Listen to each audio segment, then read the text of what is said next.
of today, Wait. certain things have become. Are you Now, okay? yeah, now we can start. Okay, Okay. okay. Sorry. In this new normal life of today, certain things have become very common and very necessity. Wearing a mask, for example, is one of them. At times, it seems that this situation is as if something right out of a post-apocalyptic science fiction. But keep all this aside, the questions that keeps on brewing in our minds are like, where are we standing right now? What is the present economic and political condition? What will happen to us in the near future? Keeping all these questions and also many others in our mind, our today's webinar on post-lockdown political and economic situation in the context of COVID-19 chooses or aims to address in a subtle way. A very good morning to everyone present here. Our chief patron, Dr. Onul Bishash, Principal, Panchmura Mahavidyalaya, our eminent resource persons, my respected colleagues, and all the dear participants who are watching us right now live from YouTube. Now, I would like to invite the convener of today's webinar, Shugandha Roy, my colleague, an assistant professor and head of the Department of Political Science of Panchmura Mahavidyalaya, to say her words. Shugandha Di, if you may please.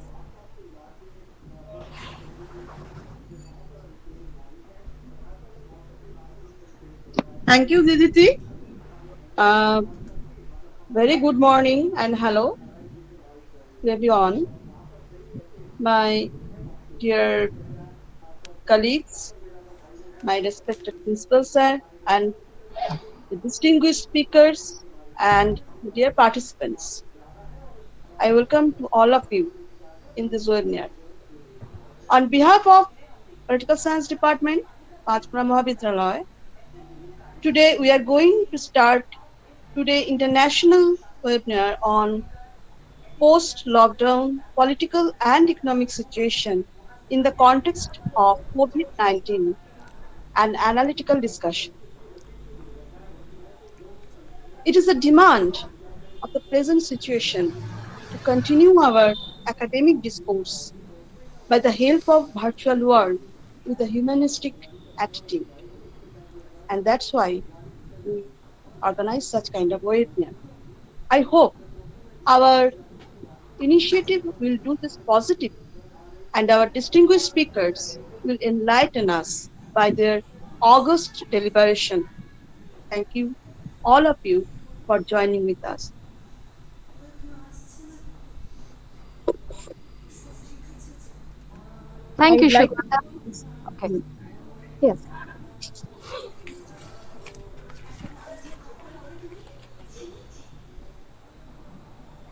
Okay. Thank you, Shugandhadi. Uh, Now, we would like to hear the inspiring, warm welcome wishes from the person who has been the on and on support, without whose encouragement this webinar would not have been possible.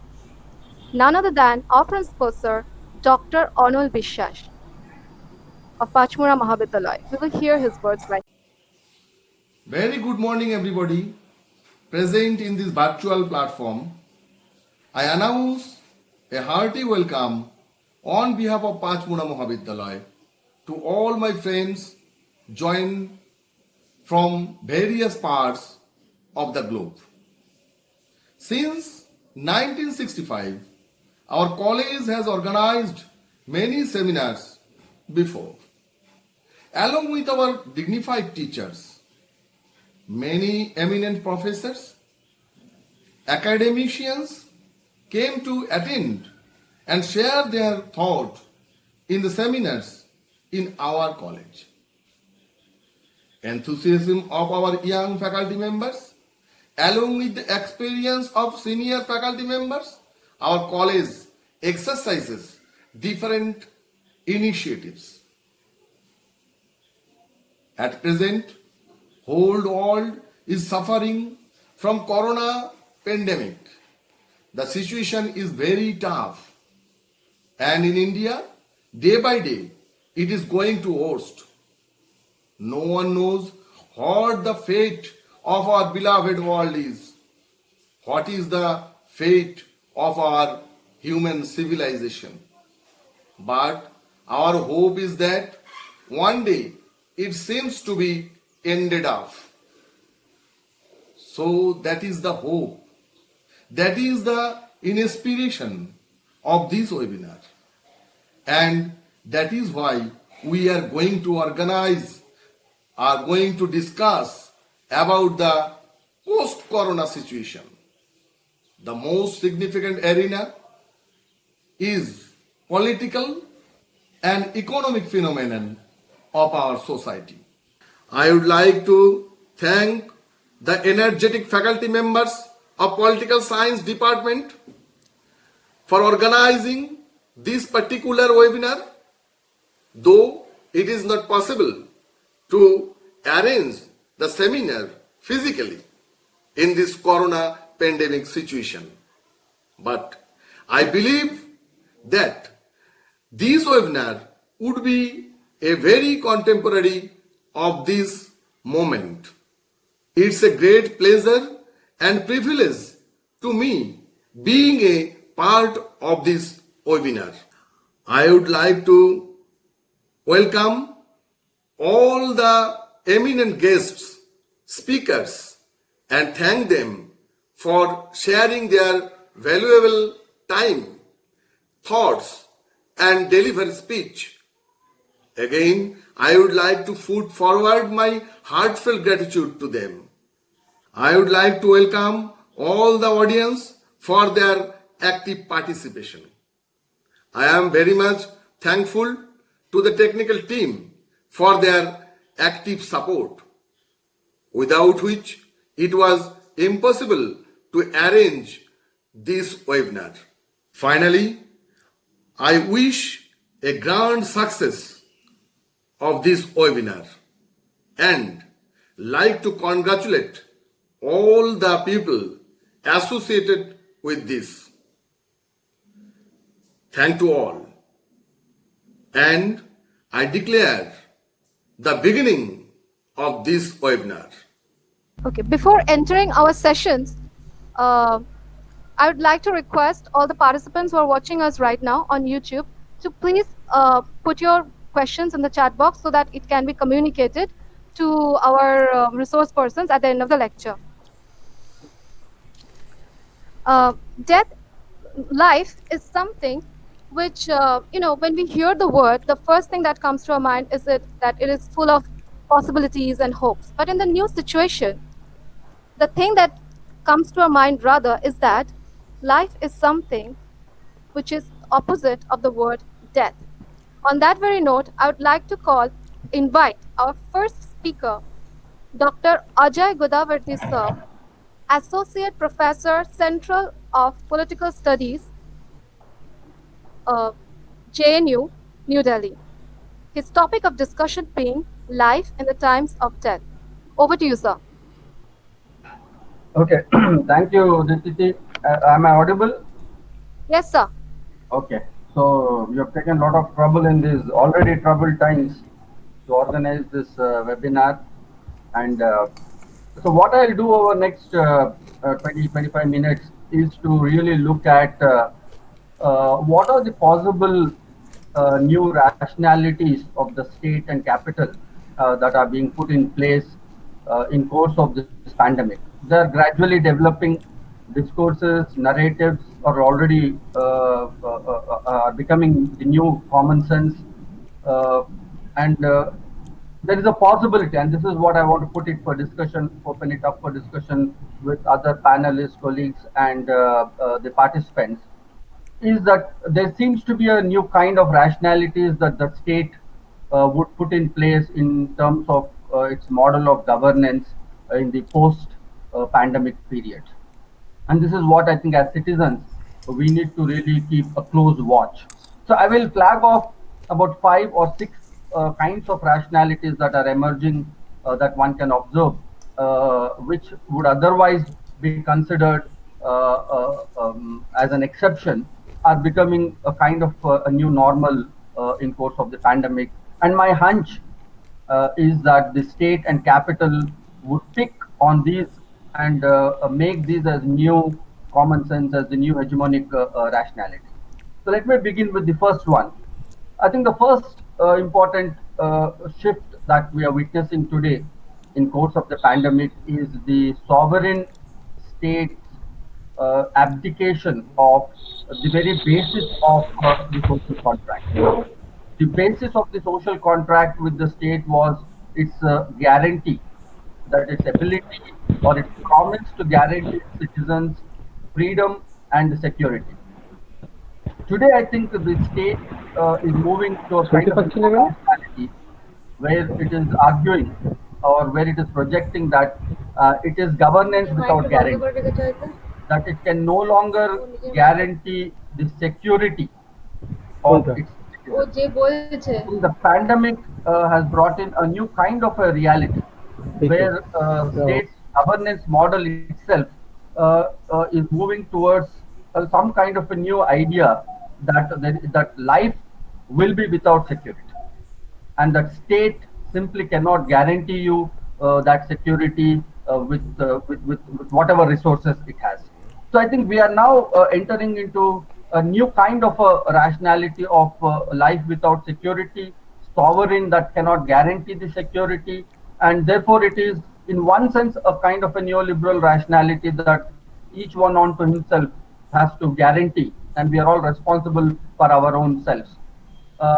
This partly is reflected in this a very interesting new book by Evan Adams, where he argues that resilience is the new category.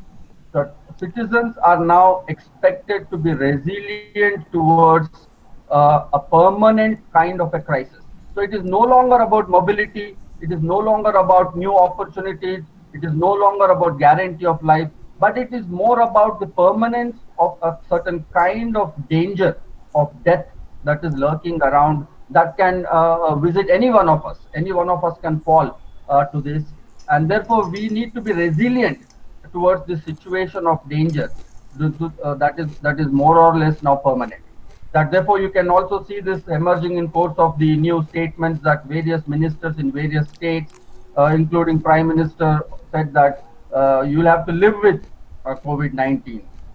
In Telangana, the state that I come from, the health minister said that no, state can only do so much. Beyond this, we cannot guarantee anybody's life. Citizens have to take care, follow caution, follow the prescribed norms of wearing masks and other things, and take care of their lives.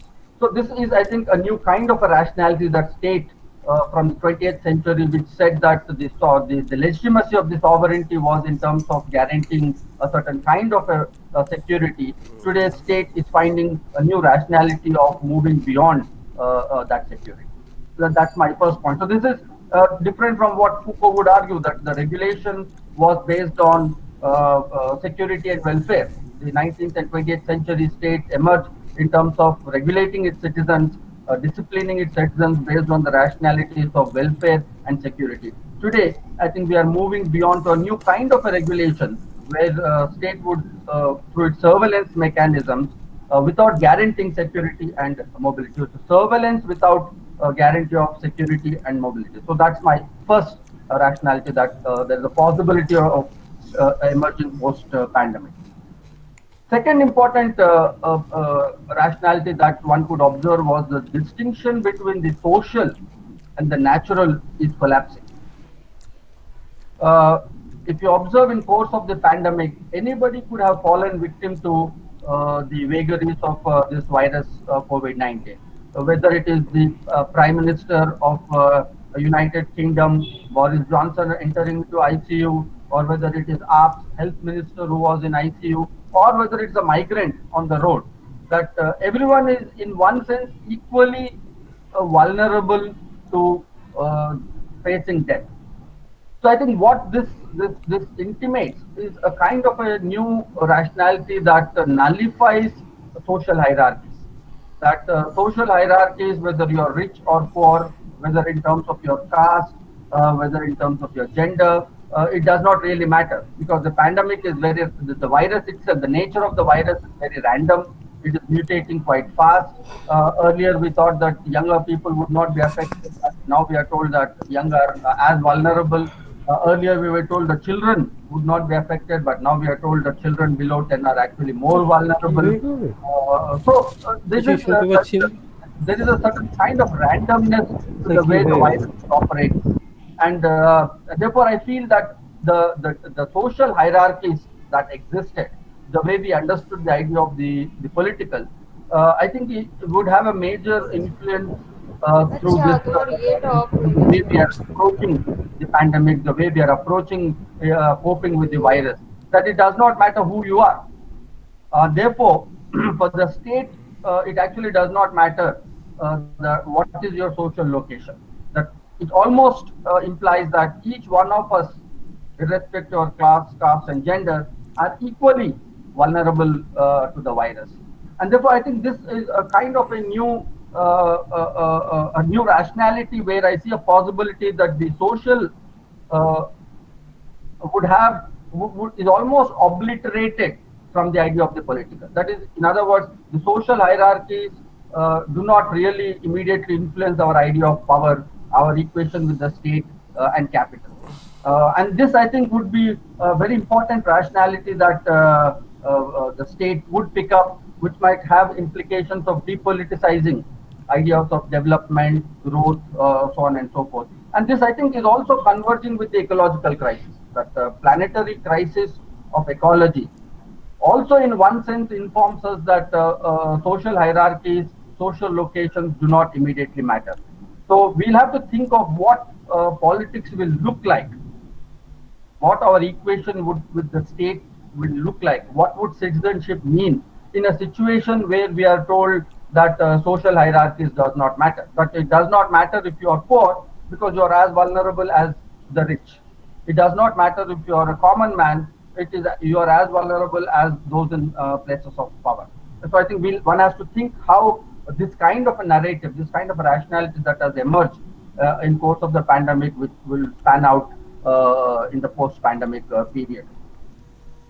My third proposition of the new rationality that is emerging in course of the pandemic is that crisis and a kind of a state of exception are, I think, now becoming permanent. That one of the things that is emerging out of the pandemic is that uh, crisis is no longer an aberration. Breakdown of civic social life, sense of collective, I think is no longer an exception and an aberration, but I think is a permanent mode of life that we will be living in for a long time. This pandemics have happened in history, but I don't have the time to get into that. So what the crisis teaches us is that, or the new mode of governance that is emerging from this kind of a permanence of crisis, is that state of exception is the new normal. That the sovereign would now rule through a permanent state of exception. I think this very interestingly converges with the populist authoritarian model that emerged in last few years all over the world. That we can see in India that the mode of governance of the current regime is by exception. We are moving from one kind of an exception to the other, where what Carl Smith refers to as where you have a sovereign dictator. A sovereign dictator is someone who rules by exception, not by constitutional norms. By ruling by exception would mean that you always breach the available constitutional norms. You argue with your citizens that breaching the available constitutional norms, laws, rule of law is a necessary mode to maintain order and achieve higher growth and higher opportunities, higher mobility for the nation. So the new nationalism that we are witnessing, the hyper nationalism we are witnessing today, is in terms of justifying a state of exception. That in fact institutions, constitution are a kind of a break or a kind of a stumbling block for faster mobility. So it's very interesting to see how the rationality of populist authoritarianism that through a sovereign dictator is converging with the rationality of the pandemic. That the pandemic also is telling you that this is not something that we are going to overcome in the near future. Even if one was to have the vaccine, it is not something that it is over. One has to live Some countries have already passed the legislation saying that it's mandatory to wear the mask for next 1 year. So there is a kind of an uncertainty, and therefore the decisions that the sovereign makes have to be unpredictable. And that's how you saw Prime Minister Modi announcing a lockdown with just a 4 hour notice. So it is more the demonstration and the performance of the sovereign is more in terms of unpredictable decisions rather than the predictability of institutions. Unpredictability of action rather than sustained policy.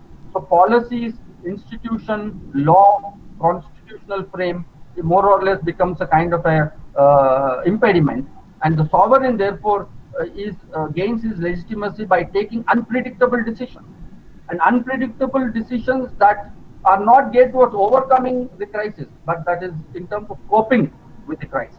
Therefore, you will have, I think, this kind of mode of governance where where unpredictability is a norm. Crisis and unpredictability are the norm. I think will become more or less a permanent feature of Indian democracy, because the pandemic has informed us that the death itself is unpredictable, that who would be affected at what point in time. Perfectly healthy people are suddenly dying.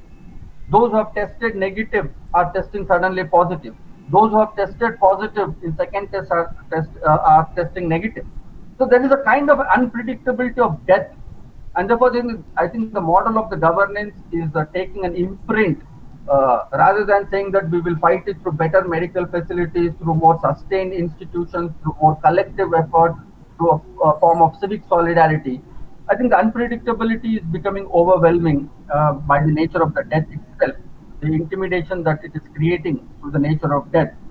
And therefore, my third proposition would be that crisis, state of exception under a sovereign dictator, through which is converging with very interestingly, very intriguingly with the populist authoritarian model. And therefore, this pandemic, in one sense, has actually justified lot of rationalities that were being built during the last of the populist phase of democracy in the last 5 years all over the world, whether it's Trump in the United States, Boris Johnson in UK, or Mr. Modi in India. That what was happening, and we were negotiating with those rationalities, we were critiquing them, so on, understanding them as populist upsurge. Today, you can see that there is a new kind of a justification that they have found in the way the virus acts and the way the pandemic and the lockdown has been imposed. So this is a new kind of a convergence that we will see, where crisis, unpredictability, a sovereign dictator might be a new normal for a very long time to come. My fourth proposition, in terms of the fourth kind of rationality that is emerging, again very interestingly converges with the populist authoritarian model, is in terms of the place of knowledge, which is also linked therefore to the place of higher education in India and elsewhere. That one of the sustained aspects of enlightenment modern state was in terms of enlargement of knowledge, more research, scientific thinking, rationality, reason, and so on and so forth. If you observe closely that what has been actually instantiated in course of this pandemic is that knowledge will always be contingent and inadequate. That our knowledge of the virus today is absolutely inadequate. It also informs us our previous knowledge of science hasn't really helped us in understanding the process of mutation or how this virus is behaving. So knowledge has suddenly come into a certain kind of a question, that science and knowledge can no longer really assure us a kind of a linear cumulative development. That knowledge does not necessarily assure us a very secured life. Knowledge does not necessarily mean that we are better off. So this again very interestingly converges with the populist, authoritarian, anti-elitist logic that they have mobilized in the last 4 or 5 years. That they have pitched a common sense, populist reasoning as against legal rational reasoning. So now we can see the pandemic, in one sense, I would argue, is I think pushing that logic further. That our trust on science and knowledge, even if we have not lost it fully, we cannot be fully assured. That we cannot be fully assured of science and knowledge, and our past knowledge has really not helped us in terms of fighting or coping with this pandemic. We are told that vaccine will take a long time, and we are not very sure how that is going to turn out to be. I think this, in one sense, my hunch is that would have some impact on the way we would approach higher education in India. And this is important because we are holding this webinar in a educational institution with, I'm sure, perhaps with most undergraduate students, is that higher education is now not the new guarantee of anything. That education itself is not a guarantee for anything. Therefore, I think this might have, I mean, it will develop. Already the populist authoritarian right-wing regimes were moving very fast in terms of clamping down on institutions of higher education. I'm sure you would know, this coming from somebody working in JNU, that what has been the sustained kind of an attack on JNU, on Delhi University, on IIT, so on and so forth. I think now we are finding a new kind of a rationality of populist logic there, that higher education need not necessarily be the goal of majority of population. There's nothing so mystical, that is not nothing so mythical about higher education. That being part of institutions of higher education at one point in time, doing a PhD was considered a very rare thing and a very revered thing. I remember once I was in London, walking on a street, started talking to a stranger, and I was then in those days doing my PhD. I went there for to be part of take resources from a British library. When I informed the stranger that I'm doing PhD, he almost stopped for a minute and he said, "Oh, this is a very rare thing," and all that. So I think that kind of a reverence that we had as part of the Enlightenment traditions towards higher education, to research, higher goals of knowledge, I think today are under sustained stress. It was under sustained stress to the neoliberal logic, to the new sovereign, populist, authoritarian sovereign that emerged in the last 4 or 5 years. And then what has happened is that in its place you have now more populist kind of popular reasoning that is replacing this kind of an enlightenment, legal, rational reasoning. And the pandemic, in a sense, perfectly fits. We thought that technology and science would come to our rescue, but now we can clearly see that that insecurity will continue for a long time, and therefore our very approach to knowledge and its impact on higher education, I think, are going to change in a very substantive. It might have a dramatic impact on the social policy. That state might tomorrow reason that education, and especially higher education research, need not be the priority of the state. Instead, it could be to the catering to the more majority group by offering populist reasoning, creating new myths, the way we approach the pandemic by Prime Minister asking us to light candles, by clanging thalis and things like that. I think these have certain kind of a mythical appeal to majority of population, and this, I think, will have some impact on the social policy of education, especially of higher education institutions. We are already told we are asked to move towards online mostly. There is privatization of education. There might be more disinvestment in public institutions and colleges and universities. So that's my fourth proposition. My fifth proposition is in terms of moving from the universal to the selective. Citizenship, as all of you would know, that is based on a certain kind of a universal rationality, a certain idea of universal inclusion, irrespective of all social locations, so on and so forth. But what the pandemic interestingly has put in place is already a sense that not everyone can be saved immediately. So if you follow the discussion on the vaccine, on one hand we are told that the vaccine will come by early 2021 or something like that.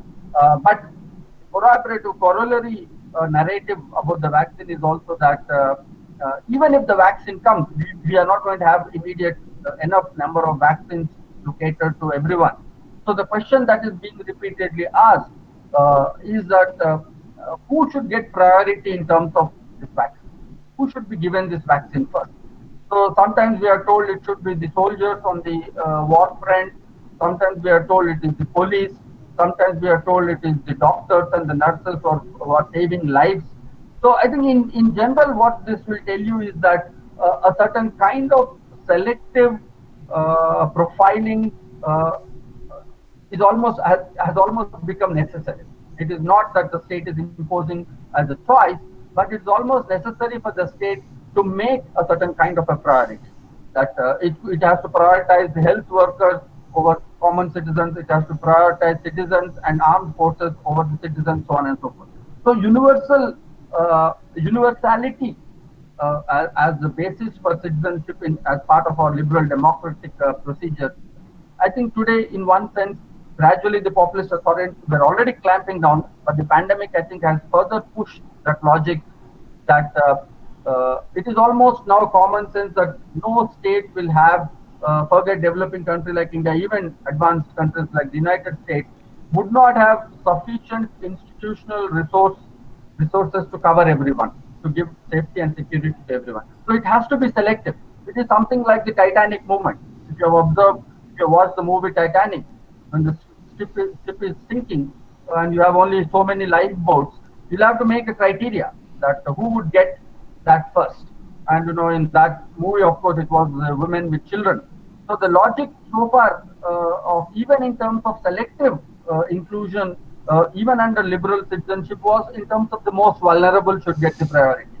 But today, I don't think the under the new populist right-wing regimes, the selectiveness that the pandemic is pushing would prioritize the vulnerable, and we could clearly see that in the way the migrants were treated. Those living abroad were offered the flights, and our local migrants here in India were absolutely neglected, and there was a kind of a low-key, low-intent spectacle created for about 2 months, where we were every day watching migrants returning to their hometowns, falling on the way, dying of fatigue, dying of hunger, so on and so forth. So this, I think, has clearly justified to us that the vulnerable will have to take the social cost of this uncertainty and lack of resources, paucity of resources, and paucity of institutional functioning. Therefore, I think the logic of surplus population, that there will be populations within a nation which have to be dispensed with.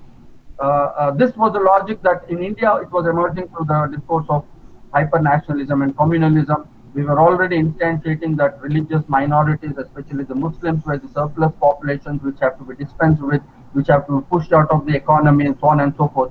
I think the pandemic, in a very insidious way, is further instantiating that logic of surplus populations, that we'll have to dispense with certain populations because we cannot simply afford to take care of everyone. Certain groups have to get priority over others. I think this pandemic has already pushed that logic, and the state and the capital are only waiting to sort of feed on that logic and further normalize this condition of what I call the righteous lawlessness. That there is a righteousness to this kind of a lawlessness. There is a kind of a righteousness, a moral valuation of exclusion, that you have to exclude for the rest to survive. So you'll have to prioritize health workers for the rest of the population to survive. You will have to remove the religious minorities from formal economy. They can be termed as termites, infiltrators, so that the majority Hindu are more secured and economically prosperous. So this, I think, the pandemic is again quite insidious in terms of the way it is pushing us away from this logic of universality to the logic of selective. And very interestingly, if you want me to sort of complicate it further, this is the choice that the state has to make. It is a choice we need to make in terms of who to exclude. Earlier, the element of choice was to, in liberalism, was for more autonomy and for more universality. But today, you can see that that element of choice would turn on its head, and therefore, it is the choice we need to make as who to exclude. So tomorrow, imagine in India, if the pandemic, we have a vaccine, and we have only so many limited vaccines, and state, if state is forced to deliberate who should be given these vaccines first, which areas, for instance, should the vaccine be immediately available. I think many of us would have little doubt that the highly populated Muslim areas would be the first target which can be excluded. By some rationality of some kind, which they might develop some moral valuation. But the exclusion itself, the idea here is that exclusion itself has now today become a kind of a justified logic of the state. I'll conclude by putting in my sixth rationality in place. I think by and large, the pandemic has sort of hit on our idea of the collective basis of democracy. I think one of the important resources for any democracy is the idea of trust, civic trust. Whether it's the principle of secularism, whether it's constitutional morality, they're all in various complex ways based on micro, everyday trust relations between citizens, and therefore and that trust goes with a certain kind of welfareism. I think there cannot be a better example than the place that I'm speaking to, Kolkata, where I lived for a couple of years, where you found those kinds of civic trust, that communitarian celebration. I really enjoyed my stay of 2 years in Kolkata. I think there's no other city like that, where people with even little resources, but there was a kind of a deep trust, civic trust that one could find between citizens, a communitarian bonding across religions and castes in Kolkata, which is very rare for a metropolitan city. It's like a village which is in a magnified form, looks like a city. It has very deep bonds, people trust, and I remember I lived in Salt Lake. If you go for shopping, the shopkeeper was less interested in selling, but he was more interested in giving you a discourse on Rabindra Sangeet, on which type of fish to relish at what type of the season. It was simply wonderful that you'll hardly find this in Delhi, people who have no time to talk to. And Kolkata was a wonderful state. So those, I think that's the reason you can see that trust is linked to the kind of welfareism in West Bengal. That in spite of whether it's left or whether it's the current Mamata government, that those forms of micro trust that exist at the communitarian level push a kind of a welfare logic. That is also very similar to what's happening in Kerala, and you could see that Kerala could fight this pandemic much better than any other state, obviously backed by investments in health and institutional responses. I think the pandemic, in final sense, I would argue, has hit this idea of trust in a very big way. That it is already almost institutionalized a certain kind of social distancing, suspicion. We have to be cautious with each other. I remember even with my own family that if I go to Hyderabad, my family is now telling you have to be in quarantine. We don't know what you're carrying coming from Delhi. So it's by default that one is distanced emotionally, socially, mutually from each other. And this is simply what the current nature of predatory capital and the kind of sovereign state that we have already been doing that. So you could see that logic of communalism and pandemic were running parallel in India. The logic of Tablighi is being responsible for the spread of virus that happened in the initial part went along. So this lack of trust is becoming more and more generic. Therefore one has to be very conscious that this erosion of these kinds of collective forms, I think, might stay here for a long time, and therefore we will have to look. If some of my analysis, that is a part of this analysis, is right, then I think we'll have to look for new forms of trust, new forms of collective solidarity to really turn back and push back these kinds of new rationalities that the state is putting in place. I think this I'll stop here and leave it to you here. Thank you very much, sir, for your really informative and enlightening words. The thing is, we have got a lots and lots of questions. And before that, I would ask if any of the resource persons who are present in the meet, if they want to ask any questions, then we can start with the chat box questions.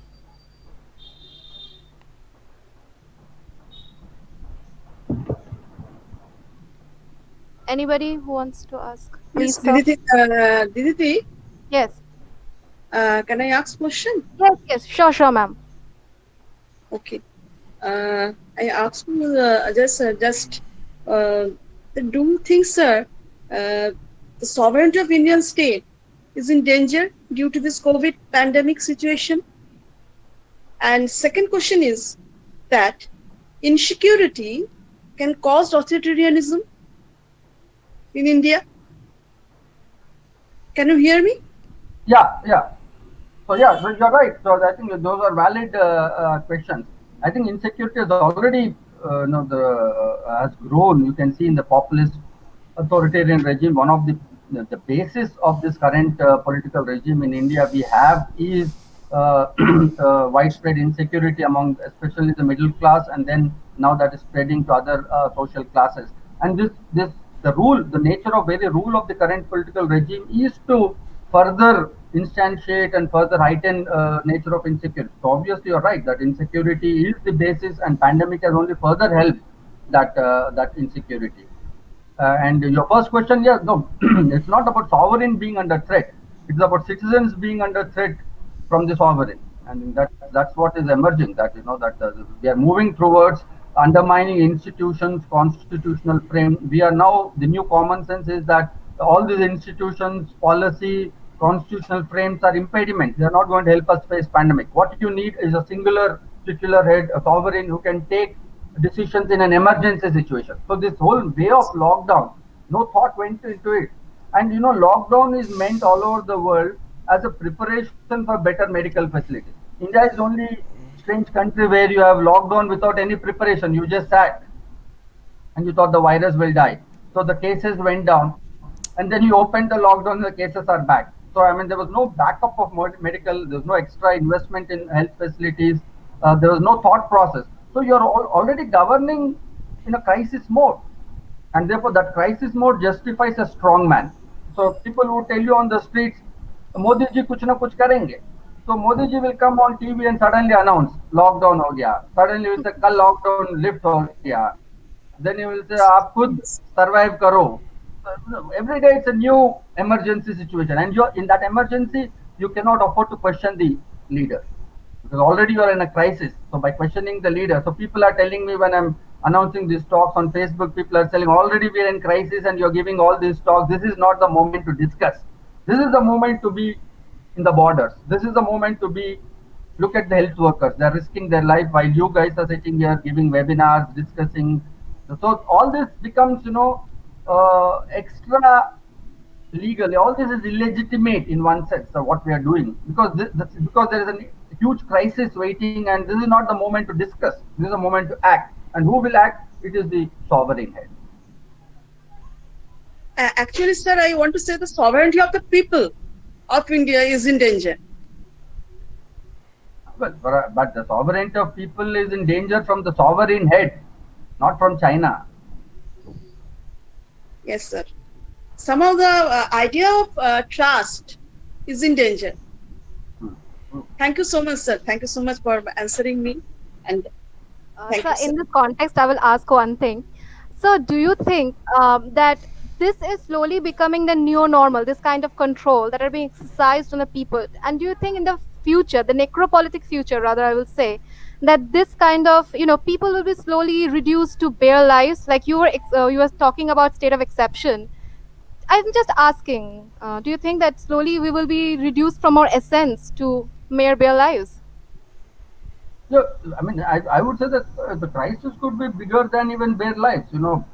Government's idea of bare life is that your physical security is assured without legal and Hmm. social status. Hmm, hmm, hmm. Everything else is removed. But here Yes.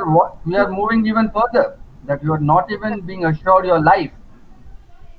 So the very basis of social contract, origin of liberalism, of right to life, today is under a legitimate, a righteous threat.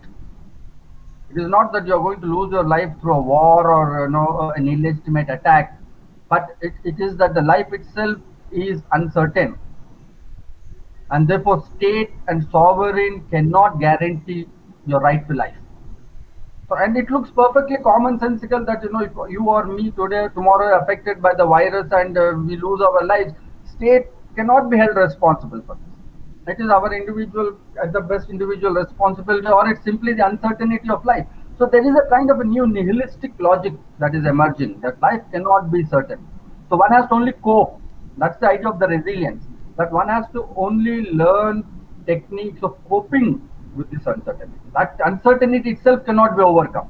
So this earlier liberal enlightenment logic that life would gradually become more secure, there will be a sense of mobility, and so on and so forth. Those are no longer the guarantees state is offering. That no, you even after everything, you might suddenly get affected. Therefore, the stories, if you read in media, the way they are being covered, that somebody is standing in the line, perfect, suddenly collapses and dies. Somebody has tested negative in the hospital, comes back home, collapses and dies. Somebody as young as 35 dies.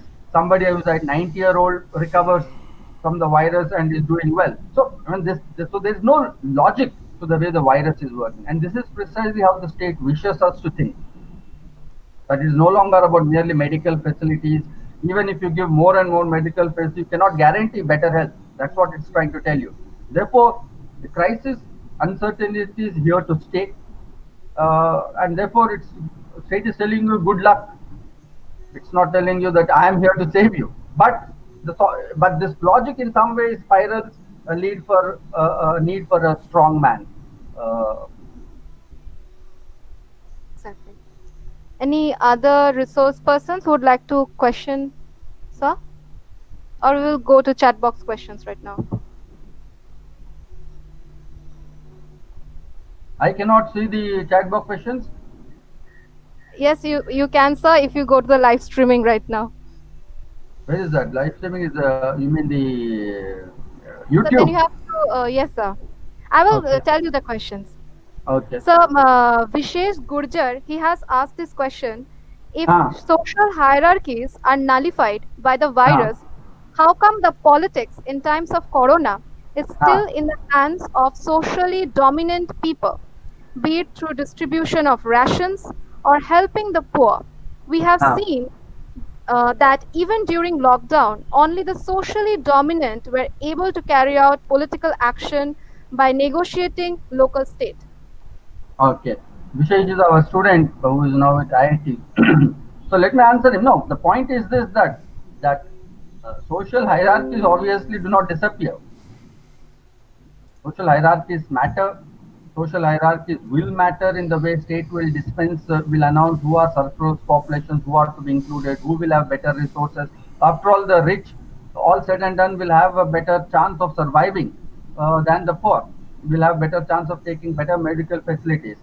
But the randomness allows the state to put this new rationality, to convince the and make it a new common sense, a new hegemony that that these social hierarchies actually don't matter. So at one level, it is not that the social hierarchies will be obliterated, but the rationality of the state would be that look, it doesn't matter. President Boris Johnson was in ICU. Health Minister of AAP was in ICU. So they can pose a counter question to Vishesh that if social hierarchies are all the thing that matter, how come these leading people with high security zones are affected by COVID?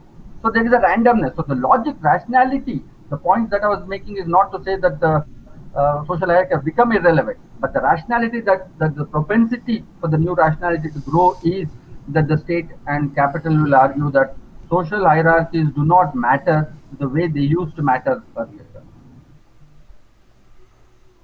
Sir, there are two similar questions. Like Varsha Rani, she has asked, what will be the effect on the marginalized sections like Dalits, women, and unorganized workforce?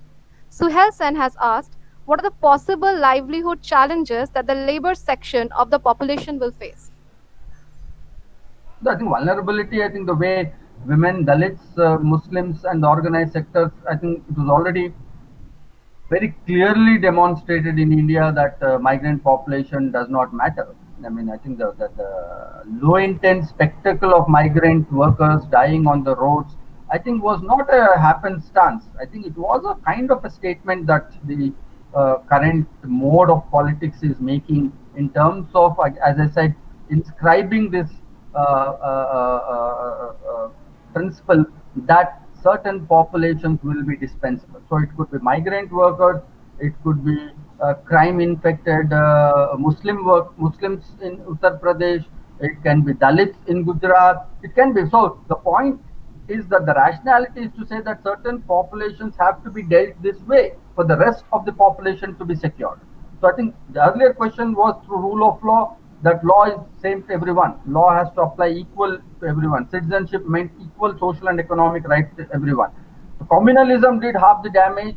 The majoritarianism that in India did half the damage of last 30, 40 years of convincing that there can be certain social groups who may not be necessarily treated as equal citizens. I think the pandemic has further, or at least the way state will use the logic of the pandemic is to say that we will always live in uncertain future.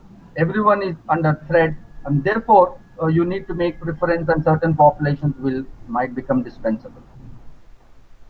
So Shushanta Bhattacharya has a question. How far the notion social distancing is rational considering Indian reality? Oh yeah, I mean, I think what he means by that is that obviously people don't have the resources to maintain and have individual rooms. So most in malls and in slums uh, cannot afford to follow social distancing, and that's the reason we have moved to community herd logic from social distancing. Therefore, that is a question. Therefore, there is no policy frame that can be thought of. I mean, at least the state has not made any effort to think in terms of if this is the reality. Ideally, it should have been deliberated in terms of what kind of policies should we have in place when social distancing is not possible. Is it containment? Is it providing localized health facilities? Is it localized testing like Mohalla clinics in Delhi we had, which were fairly functional? But there is no thought that goes into all of this. This needs a lot of decentralization. Crisis situations actually tell you that a diversity of opinion and decentralized modes of governance help you better, because people can take responsibilities at local level and begin to act. But that's not what we have. We are pushing in a reverse logic of more centralization. But a single leader will take all the decisions, and now he's busy at the border. So when he's free, he might come and then think of the pandemic. He might be into something else. So we are just like sheep following wherever he goes. And there is no sustained policy deliberation anywhere that I see in India, in spite of this 6 months crisis that we have been. That how are we? Are we going to invest more in health? Are we going to open more health centers? There is no such policy. So she has another question that do you think that global capital has been able to play a pivotal role in managing the pandemic crisis? It's pivotal. What does that question mean? I don't know. What does global Do capital? you How think is it that managing global the pandemic? capital has been able to play a pivotal role in managing the pandemic crisis? I It don't is think it makes much sense. okay, sir. Then moving on to the next question, Pallavi Das, she asks, kindly elaborate on how populist regimes might use this to make lives more regimented under indicious in surveillance. Is there a way to avoid that? Yeah, I think I'll have to repeat my entire talk. So that's my entire talk was based on that, that how the populist logic and the logic of the pandemic were converging. So yeah, I mean the last part of the question in terms of what way to avoid that is this. I think, I mean, it's difficult to predict, but already I think there's been fair amount of civic damage in terms of trust. But we have had some social mobilization, anti-CA protests, and Pinjra Tod, women, and I mean, it's very difficult for me to imagine what can actually counter the intensity of this new logic. One possibility that seems to be emerging, which I see in this, even in the current regime, is that it had to fall back on some kind of welfareism to justify its governance. Even this regime, which has been so ruthless, finally the Prime Minister in his recent talk had to come out and announce that next 3 months there will be free rice and whatever some provisions that will be given to 80 crore people. So I think welfareism is some kind of a populist, in popular consciousness, popular reasoning, a rationality that we need to pick up to counter everything else that is happening. I don't think we can counter individually in terms of surveillance, and all of these rationalities cannot be countered. These are very complex things in terms of how they're operating in. But I think the one good chance we have is more robust welfareism. Any state, any political party at the local or central level, is that if they can come with a more robust, more radical welfareism, I think then people's imagination might take a dramatic shift. So one more question, if we have time, we will ask. This is by Mandira Thakur. The logic of surplus population seems to be in an idea which does have enough grounding. Is it your imagination or have you done? No, no, sir. This is. Oh. It's okay. She is saying that logic of surplus population seems to be an idea which does not have enough grounding. Is it your imagination or have you done some real research? What does she mean by real research? Exactly. It's kind of a trolling question.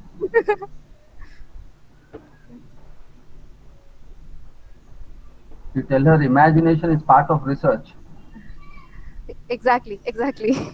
Hypothesis comes with that only first. Exactly. How do And you hypothesize without imagination? sir, this is Abhirbhav Bhattacharya. He asked if vaccine comes in post-COVID era, do you think that the welfare role of the state would increase in the distribution of vaccine, etc.? Something like that. He is a MPhil research scholar from BU. Yeah, I've already explained that. The vaccine might come, but yeah, in ideal situation, a social democratic state, I would imagine, would say that free vaccines would be available for the most vulnerable, like the marginalized groups, the Dalits, and the informal labor and the rural poor, and then better off middle class like us should be able to buy it or in a more subsidized way. But I don't see the current regime whether it will follow that kind of a logic or would say that the vaccine itself is in limited quantity, so it would say that we need to prioritize, and therefore in that priority it will use a nationalist logic like army and doctors would need. In that, it also therefore slip in and say that there certain social groups have to be necessarily marginalized, which I think a majoritarian logic can easily be linked to this usage of vaccines. Sir, there is another question by Biplab Mondol. He is asking, is there an alternative rationality to resolve the security issues during pandemic? So it's not a question of alternative. Yeah, obviously the way we are framing the question of security itself, that the fact to tell a citizen for the state to abdicate its responsibility and to say minister after minister in every political party all across country to say that state cannot do this is I think no sovereign can afford to do that in an elected representative governance. No sovereign can say that it is not my responsibility to guarantee right to life. That's a very fundamental basis on which sovereignty is based. A sovereign legitimacy is based. Therefore, state has to be told that it has to do everything possible to bring back the guarantee of right to life. That you will have to invest, which simply means you have to invest heavy amount of GDP. 10% of GDP has to go into health, not into defense. Therefore, it's not a priority to have more defense deals. It is our priority is health and education. But the sovereign does not wish to do that, and therefore it is putting this new rationality and trying to make it a common sense that no, it's not possible, given limited resources, that we cannot guarantee you right to life. So there is another question. I think this is, there are also many questions, but I'm saying this one. Sharon Roy, he is saying that this state of insecurity, is it socially constructed or natural construct? Well, as I said, that the randomness of the virus makes it. That's the reason I said that collapse between the social and the natural. That that the randomness of the virus makes us feel. But within that, obviously, there's a social logic that each one of us who are in middle class are able to preserve our health. Uh, uh, uh, I mean, touch wood, by isolating ourselves in our houses, quarantining ourselves, eating healthy food, improving our immunity. So there is a social logic. The social has not fallen out, but optics of it can be that in spite of doing all this, we are also in one sense vulnerable. If tomorrow I were to go out and contract with someone, or the help who comes home, or the groceries we take might still affect us, and we might be no more. This might be my last webinar. Who knows? So that logic exists, but in spite of that, there is a social logic operating, and therefore the state's responsibility is to say that this social logic is to we will enlarge that security net rather than saying that look, everybody is vulnerable, so there's nothing that we can do. Thank you very much, sir, for the session. Now, Shugandhati, do we have more time or do we go to the I think Shugandhati? we should move to the next one. Um, Okay, you sir. can start the next one. Okay, okay, okay. Um, the mere essence of being a human can be enjoyed, only when we have certain rights uh, that will become the mere necessity for our very existence, that are integral to us. On that very note, I would like to invite our next speaker, none other than Dr. Abdul Alim Sir. He is professor in Rajshahi University, Department of Law, Bangladesh.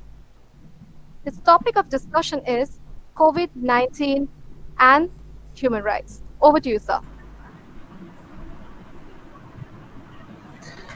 Thank you very much. I think the sound is okay. Yes, sir. Okay, thank you. I'm so delighted to see all of the distinguished guests and especially Professor Ajay.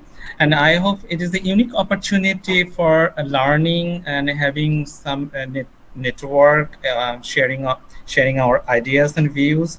And thank you for calling me as a lecture on COVID-19 and human rights. And I'm so happy to I would like to share with some experiences, actually stories about my I work with in a organization that is non-profit organization, Quantum Foundation, and to do some work for humanity, and I will emphasis on those issues. This pandemic, the coronavirus pandemic, has created a tremendous threat to global health and well-being of everybody. On March 11, 2020, WHO has declared the coronavirus outbreak a global pandemic as the virus rapidly spread out across the whole world and from China. And Bangladesh actually announced the first confirmed coronavirus case in this country on 8 March 2020.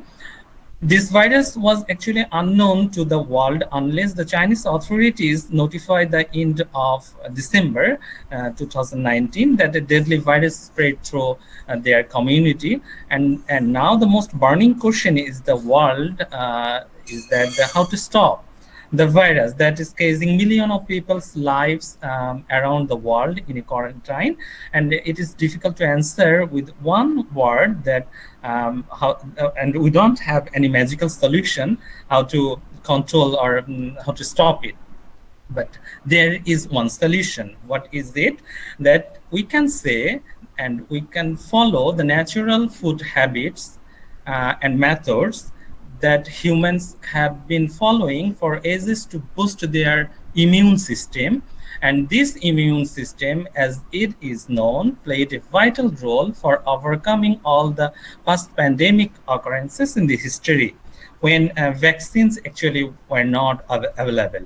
And therefore, until and unless we have an effective vaccine to overcome the present pandemic, the central player in fighting against the coronavirus would be our immune system. We should boost up this, and it would protect us from the deadly invader and can even be helpful as a therapy. And human rights, you know that human rights, right to life and duty to protect life. We are combating against COVID-19 to protect the lives of all human beings. Invoking the right to life reminds us that the states have a duty to protect human lives, including by addressing the general condition in society and that gives rise to direct threats to life. And the right to health is also the inherently added in the right to life. In COVID-19 is testing to the limit to the limit state's ability to protect the right to health. And every human being is entitled to the enjoyment of the highest attainable standard of health conducive to living a life in dignity and with a good health. And everyone, regardless of their social structure and the economic structure status, should have access to healthcare facilities they needed. And the central challenge to freedom of movement and that actually controlling the virus and protesting the right to life means breaking the chain of infection because the people must stop moving and interacting with each other. The most common public health measure taken by states against COVID-19 has been restricting our freedom of movement. And actually, we have to live in a home, stay at home, in restriction and lockdown that are prescribing by our states. So, actually, this WHO declared this is a pandemic. Actually, media and some other factors, they made it as a panic towards the people, and people are more panicked. And actually, a lot of people are dying each month and each day. If I tell you in Bangladesh that every day to 200 2,500 people died each day. And if I calculate from January 1 to June 25, 2,56,000 people died, other than pandemic COVID-19, that is the heart attack, diabetes, malaria, stroke, or pneumonia, or dysentery. A lot of people are dying with this. Okay, but it makes panic to our mind. And how much panicked we are in, that I will tell that story. And my foundation, I work with a voluntary for a foundation, that is the Quantum Foundation, is a non-profitable foundation, and this fund works for humanity. And our team, we do have team in whole country in Bangladesh, that 6,100 volunteers are working actually, for the for taking the farewell to the corona victims or deceased people, and their funeral process. We are helping with this, and our team, they got message from health Ministry of Health, and the process becomes easier when the deceased body is to be collected from the hospital. Otherwise, when the body is in a home, or in a village, or in a city building, there then arrangement something we have to make a different thing. Then sometimes police security we needed are required also when the dead body is in a city building or in a village residence. And volunteers reach there to the spot and collect the signature of the deceased guardians or their relatives in a particular form. And in most cases, family members and relatives, they abandoning the dead body alone, and they went away, and nobody is there. And we find only guard, or nobody is there and to sign in a form, and we do not find anyone, and we are facing this challenge.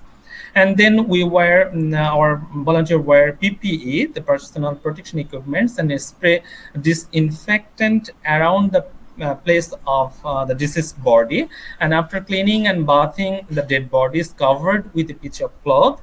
And then it is carried in a polythene bag, then in an airtight and waterproof heavy bag into the car, according to the guideline of the WHO.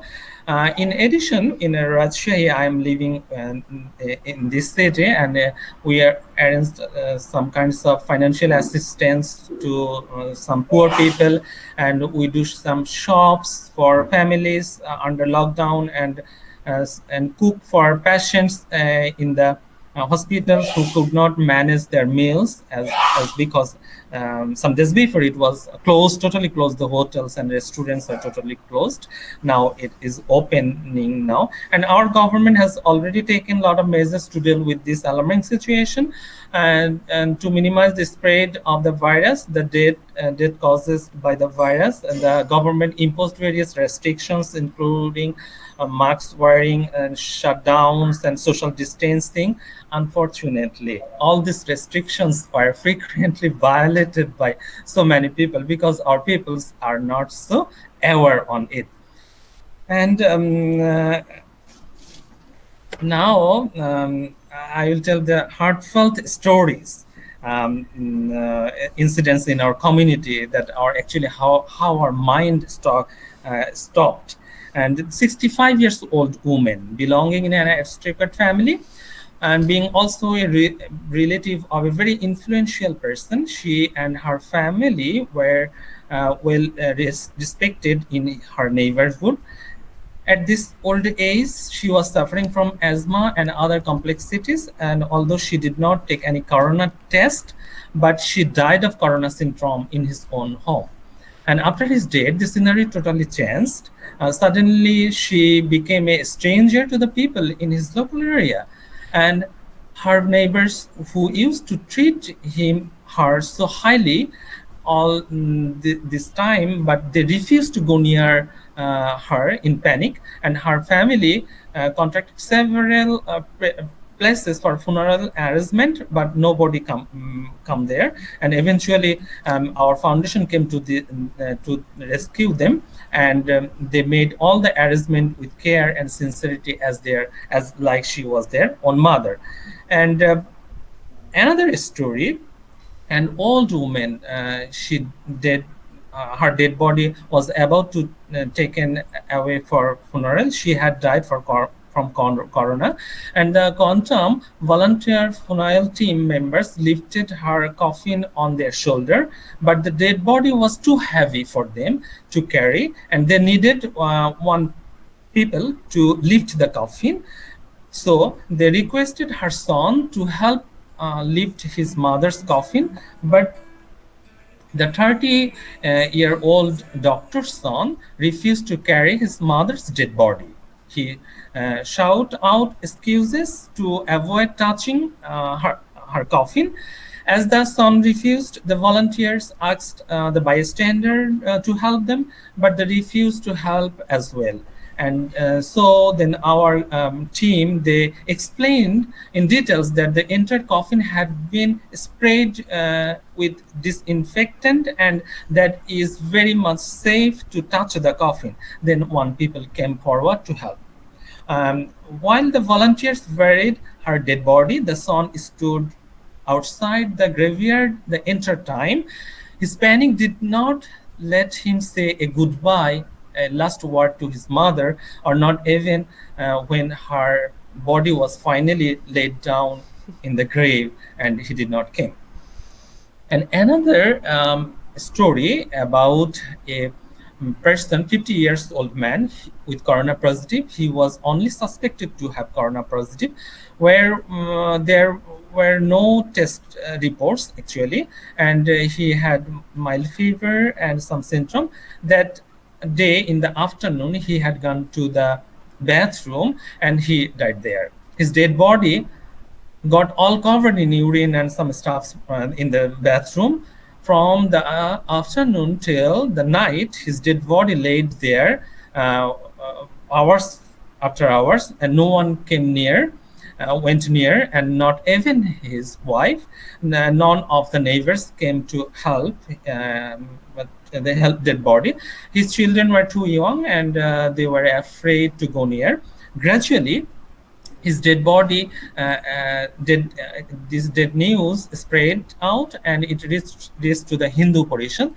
Actually, it was a Hindu people dead body, and they informed the police station, who notified the government officials, and then message came to our quantum volunteer funeral team, and the volunteers rescued his dead body from the bathroom and washed him clean, and then they prepared his body for funeral, and none of his family member came even during his cremation. And when it came to putting the ceremonial fire on his face, none of his family member came near, so the volunteers had to do it, and place in replace of the family, and they complete his funeral. And these are the horrible stories that our skin horripulated to hear the story. Another real, actually I'm talking all these real stories which we observed and experienced to work with this dead body. Another young man, 25 years old. So that age was written in admission form in hospital. His full address was there. He died with coronavirus syndrome. After his death, suddenly all the family members disappeared, even his mother. And his mother, actually we know the mother who loved him so much, and actually they abandoned this dead body in the hospital, and doctor and hospital staff could not find anyone to hand over the dead body to anyone. So 24 hours passed. No one came for him. Then the hospital authority called the quantum volunteer funeral team, as the body had already started to decompose by then. And the volunteer team gave the young man a proper funeral, and he was buried in a graveyard in Borishal district, Borishal city, and nobody was there. So these are the things are happening in our real world. One day, one phone call was come from a university teacher. He phoned our team, and he requested our team to bury one of his relatives who died in public hospital in Dhaka. The team immediately reached the hospital. Then the university teacher who called to hand over the dead body to them, and but he clearly refused that none of his family members of the dead body would come to the hospital or even collect the death certificate.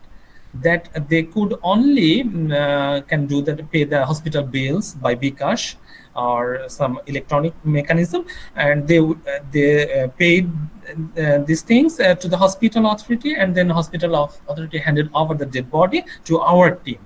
The family members were requested over phone to our team that to give him a proper funeral and send them the pictures, as though the man was buried in the Raja Bajar Bodh Bhumi graveyard. That's a very renowned Bodh Bhumi graveyard because 71 incident.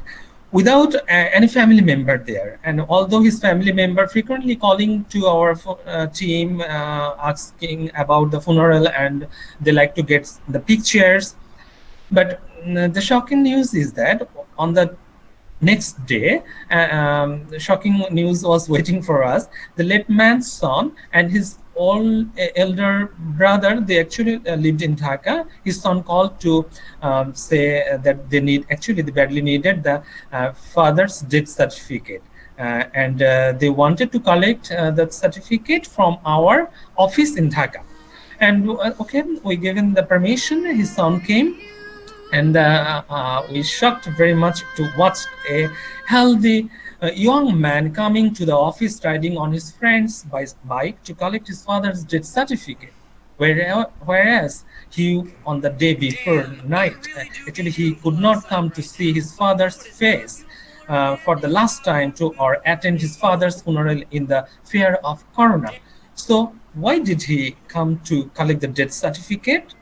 As we understand, because it was required to acquire his father's bank balances and the properties. Then the man actually who once had everything in the world, but he left the world with no one by his side. This horripilation, actually, horripilated stories we are talking and we are sharing with you. And lastly, I would say another is actually he was a deliverer in a small rented abandoned house in Rajshahi. He lived there with his children and wife. His family dependent actually daily income, and with his limited income and limited money. Actually, 2 years ago, he bought a small piece of land. Actually, that land is 634 square feet in total. Actually, very small land. He bought it. He thought that he will build a house for a good house for his children when they will grow up and when will be they highly educated.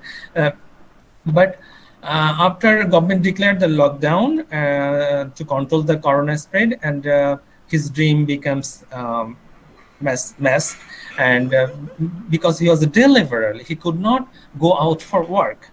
At time passed, his another shocking news was come that he affected with coronavirus, and his neighborhood learned it, that and they started abusing him and his family also. It became even more difficult to survive in his house, and a few days later, this 50 years old deliverer, he died. His family was now in trouble with this corpse. and with these corpses and dead bodies. And when notified from the Ministry of Health, this Quantum Foundation funeral team from Rajshahi went to collect the corpse.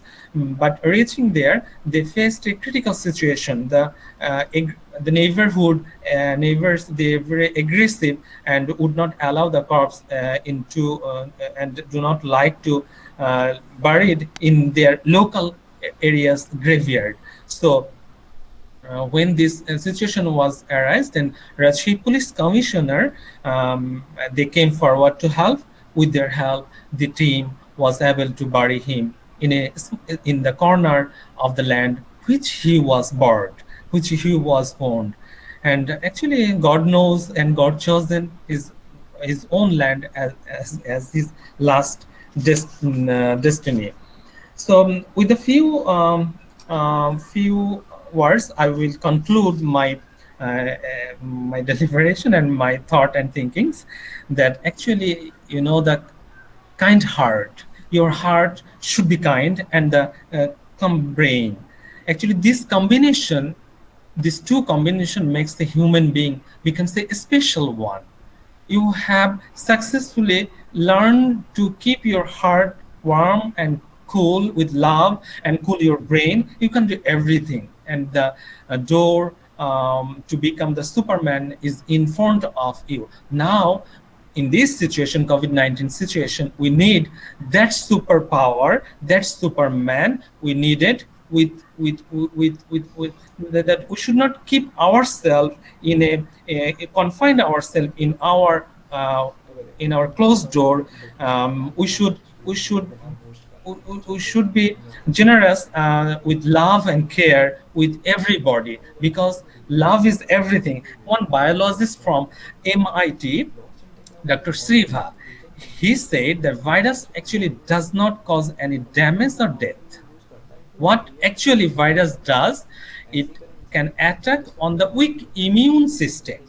And Dr. Shiva, he also added and said the reason for weakened immune system are mainly obesity, because we're eating so much, we are taking fast food and lot of stuffs, the Coke, 7-Up, Pepsi, and like this, diabetics, obesity, diabetes, heart diseases, and smoking. Actually, I can't change the present situation with my own way. So we have to let it be for the time being. Actually, I said one thing, that is the international politics, and also WHO is in there, and some media are involved with this politics that makes the whole world in a they said is a pandemic, and whole world is now in a quarantine situation. Actually, as Rabindranath, our Rabindranath Thakur, he said, cyclone became my companion. When we can't fight against the cyclone, we have to make cyclone is our companion. Actually, ঝড়কে পেলেম সাথী, ঝড়ের সাথে যখন আমরা লড়াই করতে পারবো না, ঝড়কে সাথী করে মেনে নেওয়াটাই ভালো. Actually, this is my great pleasure, and I thanked everybody, and my sincere gratitude to everybody listening my words. Thank you so much. Uh, Thank you, sir, for enlightening speech, especially when you said our Rabindranath Tagore. It was such a proud moment for both the Bengals. So now I will ask all of our resource persons if they have any question, please. Yes, I have a question. Dilipji, can I? Yes, sure. Uh, very very thanks to Abdul Alim sir. আমি একটু বাংলাতেই বলছি sir, যেহেতু বাংলাদেশ থেকে এসেছেন, তাই অত্যন্ত আনন্দ লাগছে যে আপনি আমাদের সাথে জয়েন করেছেন স্যার। এক কথাতেই আপনি রাজি হয়েছেন আমাদের এই ওয়েবিনারে বলার জন্য। Thank you so much for that. আপনাকে আমার একটা প্রশ্ন আছে। I have a question, sir, to you, that is declaration of pandemic is a political thing? Do you think that the declaration of pandemic, that COVID-19 is a pandemic, this is a political thing or political declaration? or it is really the need of uh, health to protect our health? I think so, Didi, Shugandhar, Didi. I think so. This is my personal view, and I think so. This is a political thing, and also involve WHO, because of the lot of diseases are in the world, and actually SARS was there, SARS and MERS that were actually so severe, and than that of COVID-19, and the mortality rate was high. But COVID-19 is not like that, and say that the media also involved with this situation. Actually এখন তো কথা হচ্ছে যে ১ বছর এরকম আমাদের থাকতেই হবে, জ্বর জারি হতেই থাকবে। এবং জ্বরের সাথে আমাকে, আমি যে রবীন্দ্রনাথের কথায় বললাম যে ঝড়কে পেলেম সাথী, এটাই কিন্তু এখন তারা বলছে, বিকজ অফ এটার অ্যাকচুয়াল হচ্ছে যে ভ্যাকসিন ভ্যাকসিন না আসা পর্যন্ত এটা মেনে নিতেই হবে। আমরা এটা এটা যার ইমিউন নাই, থাকবে না সে হয়তো বা, এবং এটা দেখা যাচ্ছে আসলে 60-র উপরে যারা বয়স তাদেরকে এটাকে বেশি অ্যাটাক করছে, এবং যাদের অলরেডি ডায়াবেটিক্স ছিল, হার্ট ডিজিজ ছিল বা অন্য কোনো শ্বাসকষ্ট ছিল, তাদেরকে এটা অ্যাটাক করছে এবং মারা যাচ্ছে। যা হোক, প্রতিটা মৃত্যুই আসলে কষ্টদায়ক, কষ্টকর।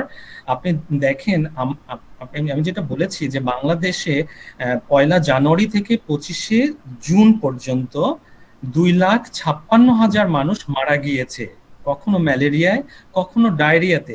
ইভেন আপনাকে যদি বলি, এই লকডাউন অবস্থাতেও রোড অ্যাক্সিডেন্টে আমাদের মারা গিয়েছে 211 জন, এই তিন তিন মাসের যে হিসেবটা বললাম আমি। এবং ওয়ার্ল্ড ওয়াইডও আপনি দেখেন যে আপনার ম্যালেরিয়া, এইডস, অন্যান্য অসুখ বিসুখে কত মানুষ মারা যাচ্ছে, এবং প্রতিদিন বাংলাদেশে মারা যাচ্ছে 2,560 জন মানুষ প্রতিদিন, everyday they are dying. But আমরা আমরা প্যান্ডেমিক তৈরি করে ফেলেছি, আমরা এমন একটা প্যানিক তৈরি করে ফেলেছি। COVID-19 মানে হচ্ছে এমন একটা কিছু যে আমরা একটা লাশ দাফন করতে আসবো না, লাশের চেহারা দেখবো না, তার মুখের দিকে তাকাবো না।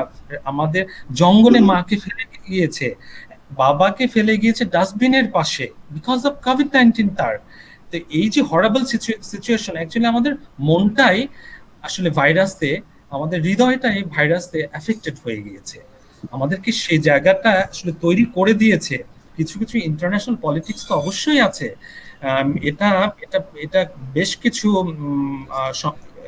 কিছু গবেষণা রিসার্চে এসেছে, যেটা আমি আপনাদেরকে একটু একটু সার্চ করলেই বোঝা যাবে। বেশ কিছু গবেষণা এটা এসেছে, এই জন্যই দিদি অ্যাকচুয়ালি আমি বলছি যে অ্যাকচুয়ালি এটা প্যানিক তৈরি করা হয়েছে ইচ্ছাকৃতভাবে। Okay. So we have a few questions chat box এ যেগুলো আছে, আহ, আমরা একটা একটা করে চেষ্টা করব বলতে।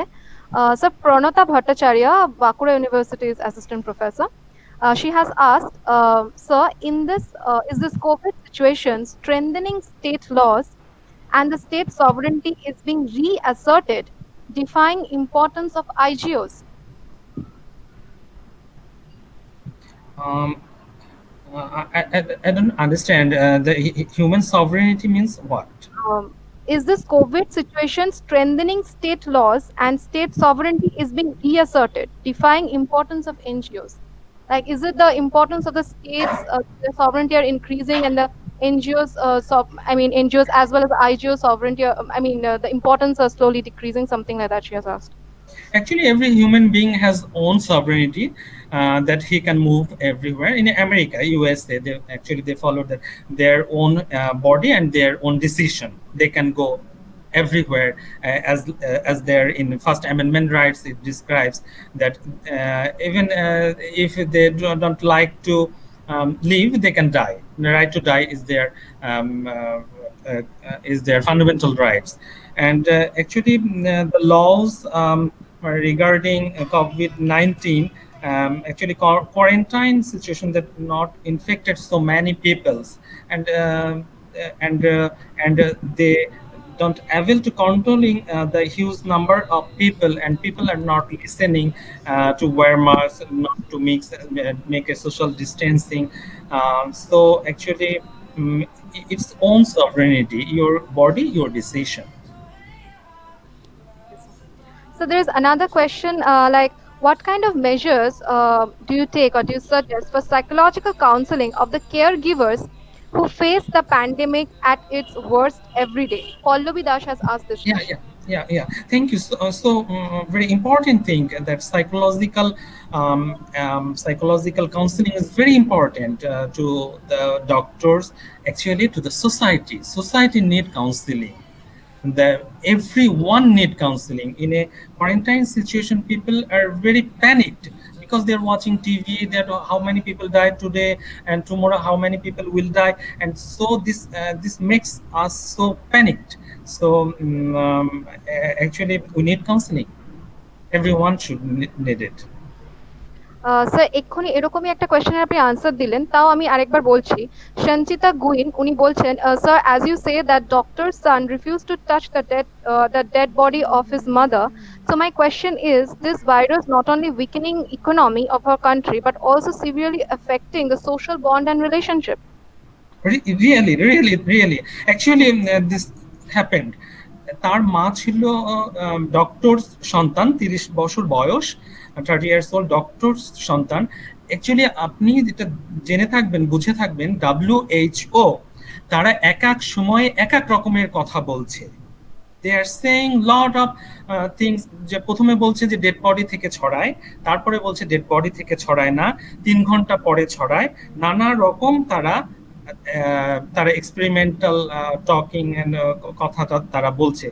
সো অ্যাকচুয়ালি ঠিকই উনি বলেছেন যে এটা উনি বলছিলেন।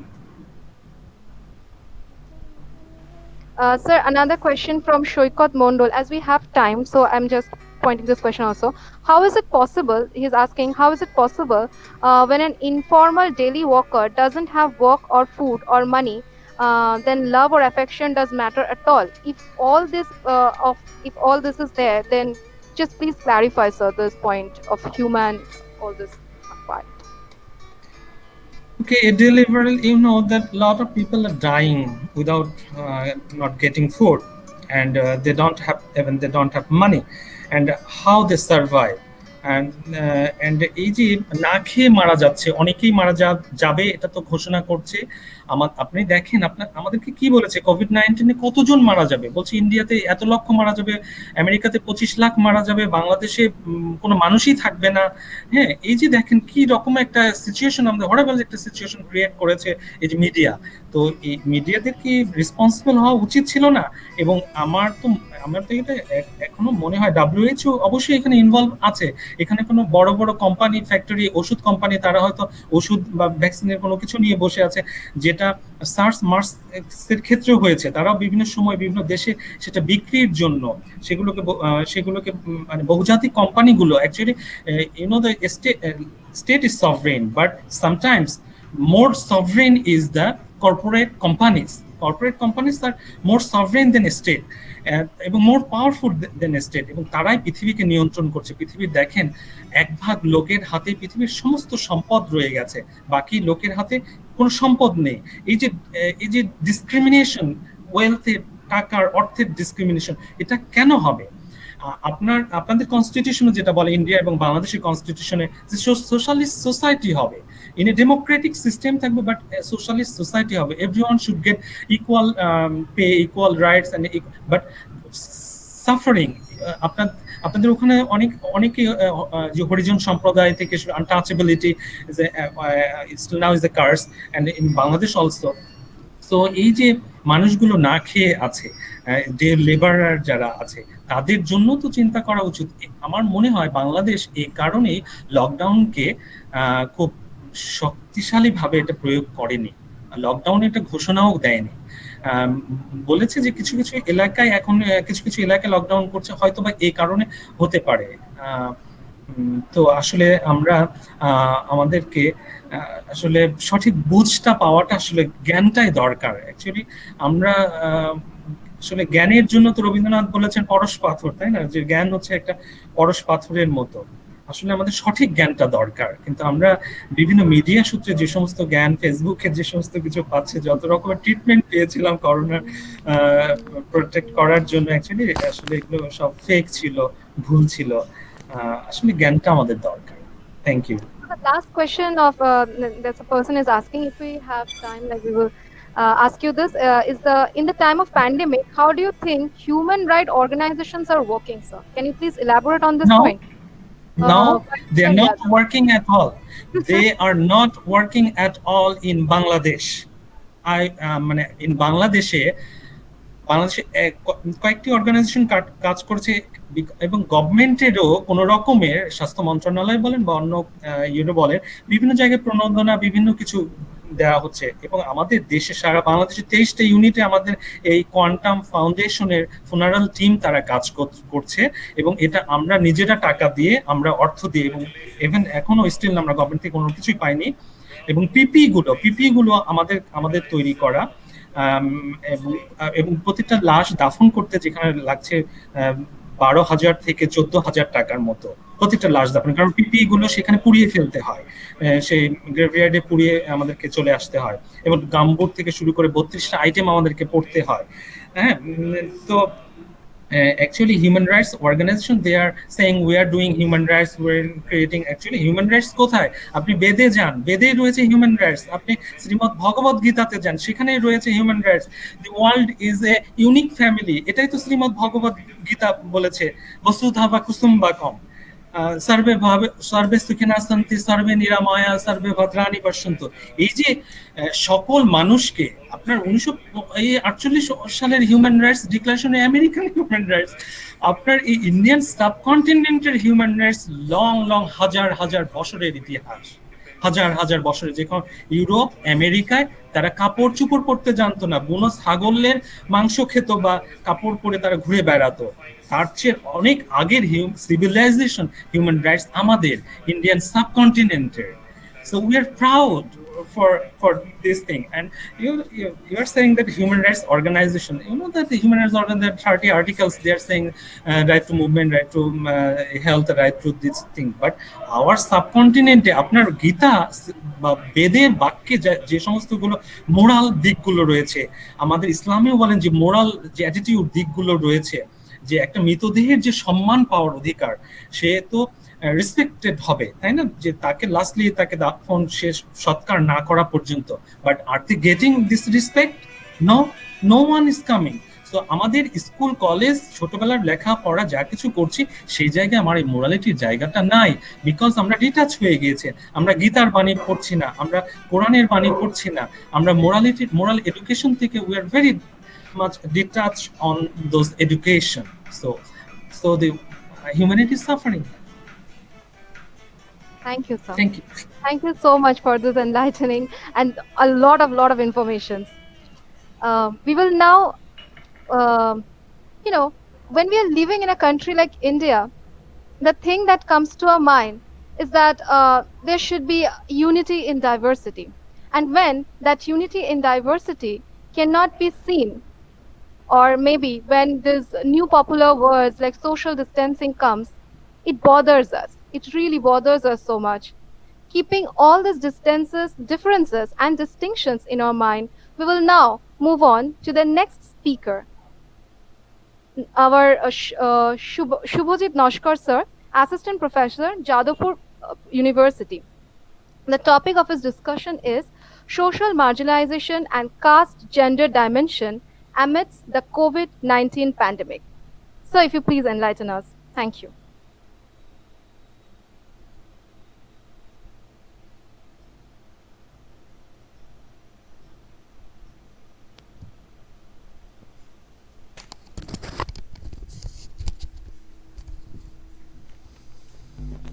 So you have to unmute yourself first. Yeah. So am I visible? Yes, Yeah. sir, you're visible and audible both. Okay. Okay. Yeah. Oh, very good afternoon to all of you. And let me at the very outset thank Didhiti for sort of inviting me and the whole department of Panchmura Mahavidyalaya and the whole department for organizing such a timely, discussion in a time which is very, very critical. So what I thought I'll be talking to all of you, or will sort of try to flag off, is the broader caste gender dimensions, during the coronavirus pandemic, and of course that how at the base of it, at the base of the entire pandemic situation, there is this how social vulnerability is working. And with the social vulnerability, I'll try to sort of link that with that how social vulnerability has come up in a big way with the age old, or the decades old, or the centuries old, the social marginalization process in India. And I'll stick to the case of India, since that is what I have promised to. So what I'll do is that, since there are a lot of students, those are watching here, and I'll try to sort of recapture the whole situation right from March onwards, when this lockdown, the quote unquote lockdown started, in a very sort of imprudent manner. So what really happened since then, and from then to today, that there have been the pandemic has been sort of has been a kind of cheer factor for a lot of us in the academics, the quote unquote privileged class or the privileged castes in the academics, that we could use these platforms like the webinars and stuff like that, on the online teaching and stuff. But then what really happens that there are a series of things that we really ignored for long, and pandemic has sort of laid bare those. And what are those? I'll come to each of that and then we'll discuss in details, but let me sort of flag up the broader theoretical connotations that I thought that I would be touching upon. One is, of course, that this pandemic has created for long, what we have done is that we have ignored that this entire society is based on the process of marginalization, that the social marginalization is at the bedrock of the Indian society, and pandemic kind of situations only amplify those those cleavages that already, so pre-existing socio-political, economic marginalities get sort of laid bare, or they get re-amplified. It's already amplified, it gets re-amplified during the pandemic situation. The second point, that pandemic has created another very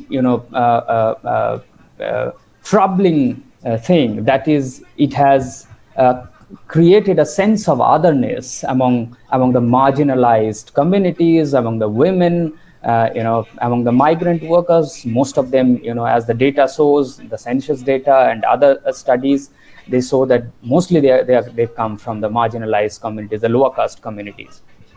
And of course, another important thing that I thought I would be flagging off, that there is a larger politics which is panning out of due to the pandemic situation, and this is the right-wing politics. That how these right-wingers in India, which is the ruling party in the country, they are trying to sort of blend a post-truth sensibilities, as we call that. This is the post-truth world. There's the Trump in the United States, there's a Boris Johnson in the UK, there's a lot of these guys, Modi here in India. So how this there is this unscientific blending has been happening with the post-truth sensibilities. As the author of the post-truth, Lee McIntyre would say that these are the guys, the post-truth leaders. They have discovered a great thing, that they know that how to sort of tell people that things are quite right, we are working on it, but yet they're hiding the real miseries. Those are playing out due to the pandemic situation. So here is a politics of unreason that is there, and and that politics is being sort of mainstream continuously during the pandemic. So I'll come back to each of that how politics of unreason, is really playing out. But moreover, I would like to sort of deconstruct this entire model, this huge talk of social distancing, that how this entire model of social distancing itself is a very, very problematic, symptom, especially in the time of pandemic. Because as you know, that the distance used to be a state of mind in India, because this is a hierarchical caste-based Hindu society, and largely. But the epithet of the social, in the social distancing, the word social, this epithet of social has added to a physical process of socio-cultural disassociations, where there are, people, those would be, rejecting, those would be sort of saying that I can't eat from a Dalit person who is cooking food in the quarantine centers. That is happening in Uttar Pradesh, Madhya Pradesh, and in other areas. But what I would do now is that, as the broader title of the webinar, it actually tries to look at how the post lockdown strategy is going to look like. So in March 31, I wrote an article for Outlook, and for the first time, I was one of the few who sort of suggested that we need a social safeguarding model to sort of deal with it. And this was the time when you would remember that, the Trump came, the pandemic situation already was grave. The government of Kerala already put in place a lot of measures, but the Modi government, as usual, the politics first, and so Modi, the president of the United States, landed in his home state, and then sort of once he went back, and then there was this Madhya Pradesh politics was also playing out, and all of these once ended, and the Modi government went into a lockdown mode. So here is there's a fine blending of politics with the pandemic. So here is what I call this is a politics of pandemic that has been sort of played by the Modi government. But what really I have suggested is that, since I had seen that a lot of these migrant workers, those found themselves, because this was only 3 hours, 4 hours gap with which the 56-inch muscle man, he sort of had announced that we are going for a 21 days national lockdown. And all of a sudden, these migrant workers, they found themselves jobless overnight, and then they found themselves stranded across the metro cities of the country, in Bangalore, in Chennai, in Hyderabad, in Delhi, in other parts of the country. So they got panicked, and they thought that this is kind of a situation where, for us, there's this talk that has been going in among the migrant workers. Those started working on the road, with whatever baggage that they had, the luggage. They started working from Hyderabad, from Visakhapatnam, from Delhi to UP, and these are the migrant workers mostly of Uttar Pradesh, Bihar, Odisha, Bengal. So what really happened? They started saying that virus se nahi marenge, bhook se marenge. So what really happened is that this is the hunger, that may make us die on the road. And this is what exactly happened. You would see that a lot of these migrant workers, they started working on the road towards their hometown, and they started dying out of hunger. And those miserable the disturbing visuals on the news channels and other platforms. But what I thought of discussing, or sort of thought of flagging here, is that this vulnerability that these migrant workers are facing, the people on the lower strata of the caste society is facing, or for example women are facing, because they are also considered, because as Toni Morrison says that the blacks never grow in the eyes of whites. Similarly, as Professor Gopal Guru and others would say that Dalits never grow in the eyes of the upper caste, and women never grow in the eyes of the society largely, or in the eyes of men. So this is the kind of syndrome that is already there. Now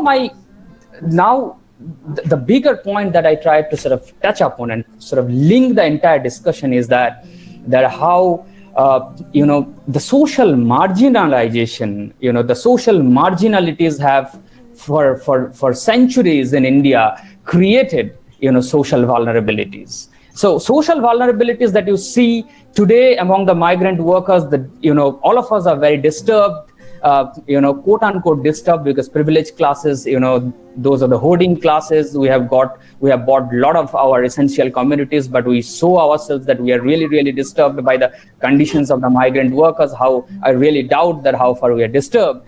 But the point is that I'm trying to say here that the marginalization, how marginalization is happening in India. How has it happened? How socially or culturally or politically or economically, these marginalizations have happened, and this has only got laid bare, got widened during a pandemic situation like this. Now, let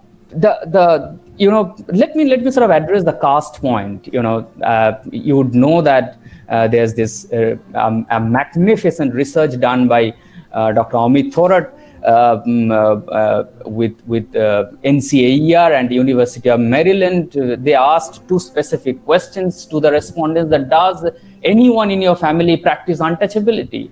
Or in case the answer was no, they asked a second question: would it be okay for a scheduled caste person to enter your kitchen or use your utensils?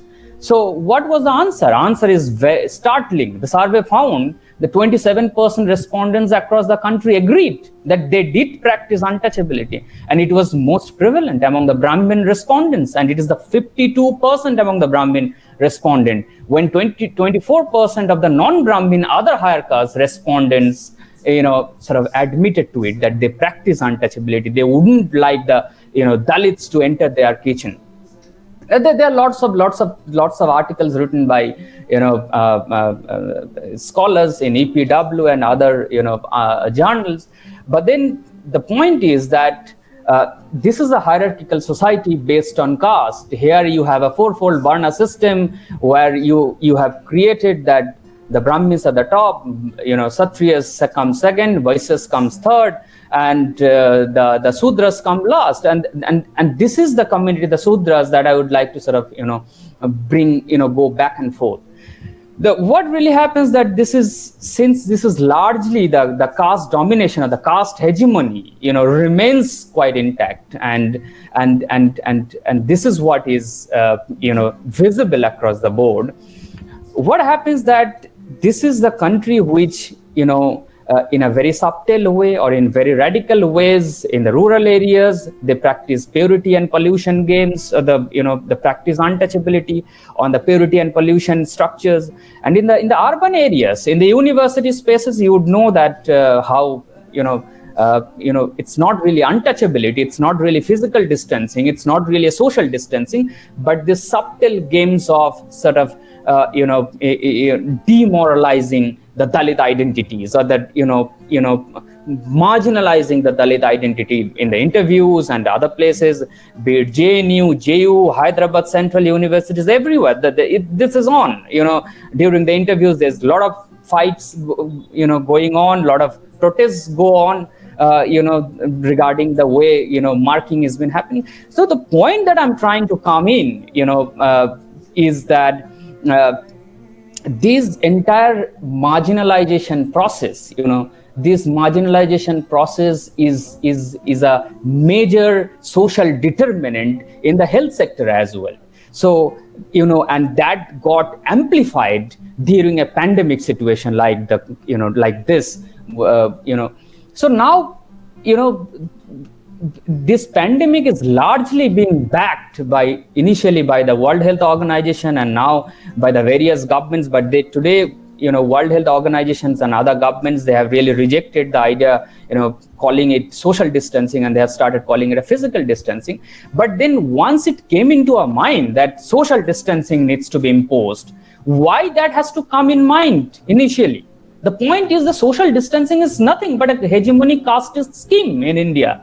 And, and the politicians and the ruling class or the privileged caste and class communities, they can't really think beyond the, this social distancing model, which is a caste scheme, as I call it.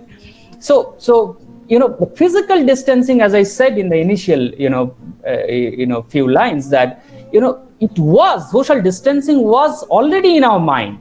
This social distancing model has laid bare, sort of implemented a physical distancing. Physical distancing is there through the practicing of untouchability.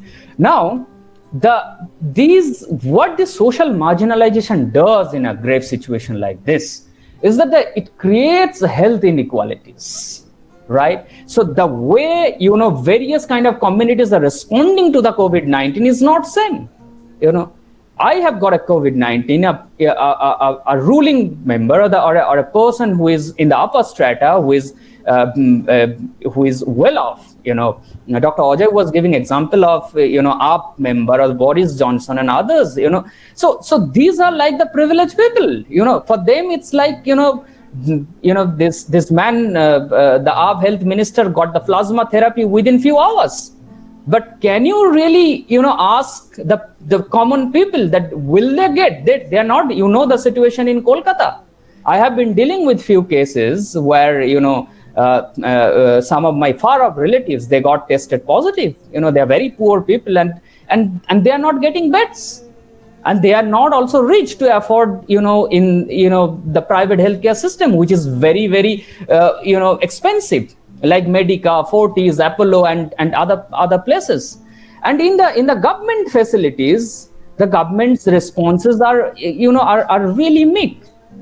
People are lying outside, and that how dead bodies were found, quote unquote. I'm not trying to take a risk since Disaster Management Act is imposed. Amit Sak will come and hunt me.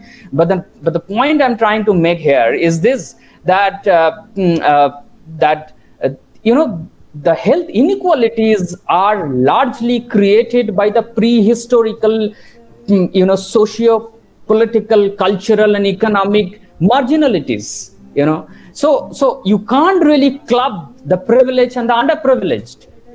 So the privileged have always got a differential or the preferential treatment, as I call it, and that got amplified during this pandemic situation. I would like to sort of put across a case that very recently I have dealt with. One of our students in Jadavpur University, a girl student, she was the victim of domestic violence.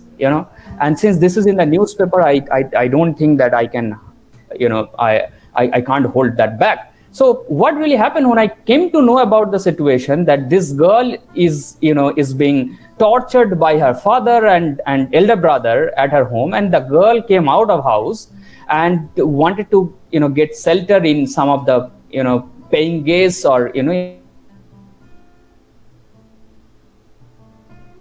the friends. They are fighting COVID-19 pandemic.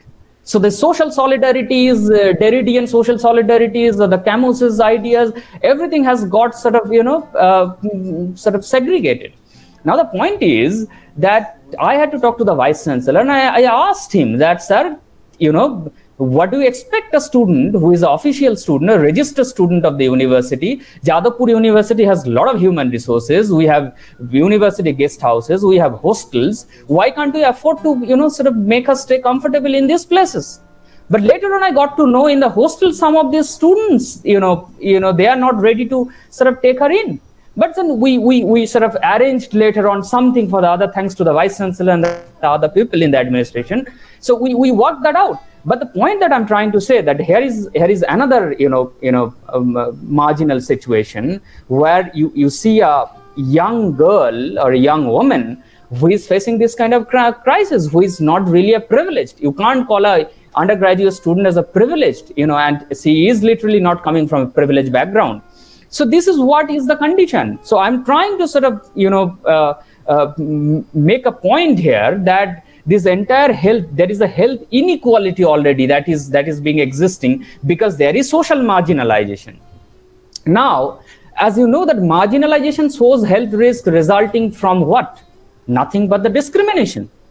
So discrimination has been the bedrock, as a lot of people say that constitution is the bedrock of Indian democracy. It might be, but then how far constitution is being implemented, that's a $1 million question. But since it's a COVID-19 discussion, let me focus on that. But that, that the entire, health inequalities are created on the social marginalization, and the social marginalization is created by the discriminations on various grounds, by the upper caste and the upper class, towards the lower caste. So there's this, there's a lot of talk that we have arrived in an era which is a modern era, and now it's a postmodern era. But there might be modernity, there might be urbanization, but these are largely myths. I'll come back to that, how the modernization and urbanization is a myth in the urban and the rural areas. But then the discrimination and the environmental disasters, as you know, that we have very recently gone through a big, environmental risk, which is the cyclone Amphan. But then what really happened is that the severe illness or the trauma or the restricted access of healthcare system, these are not really, a normal kind of, thing for every caste community or the every class community. So what I'm trying to say, that there is a preferential treatment, there is a different kind of mental health. I'm trying to, again, I'm gathering courage and trying to say that mental health crisis might be there for all of us. There's the Bollywood star who has committed or suicide or things like that. It's under investigation. But the point I'm trying to say is that the mental health crisis is not only that, because there's a lot of talk in the social media that mental health is a very big pandemic. But then what about the severe marginal conditions in which they are living? For example, the cyclone Amphan, through which we have just got somehow recovered, there are a lot of students of Jadavpur University, those I know, staying in Sundarbans area. They could not recover yet. They have lost their house. Their houses are being washed out, and this is sort of going on, right?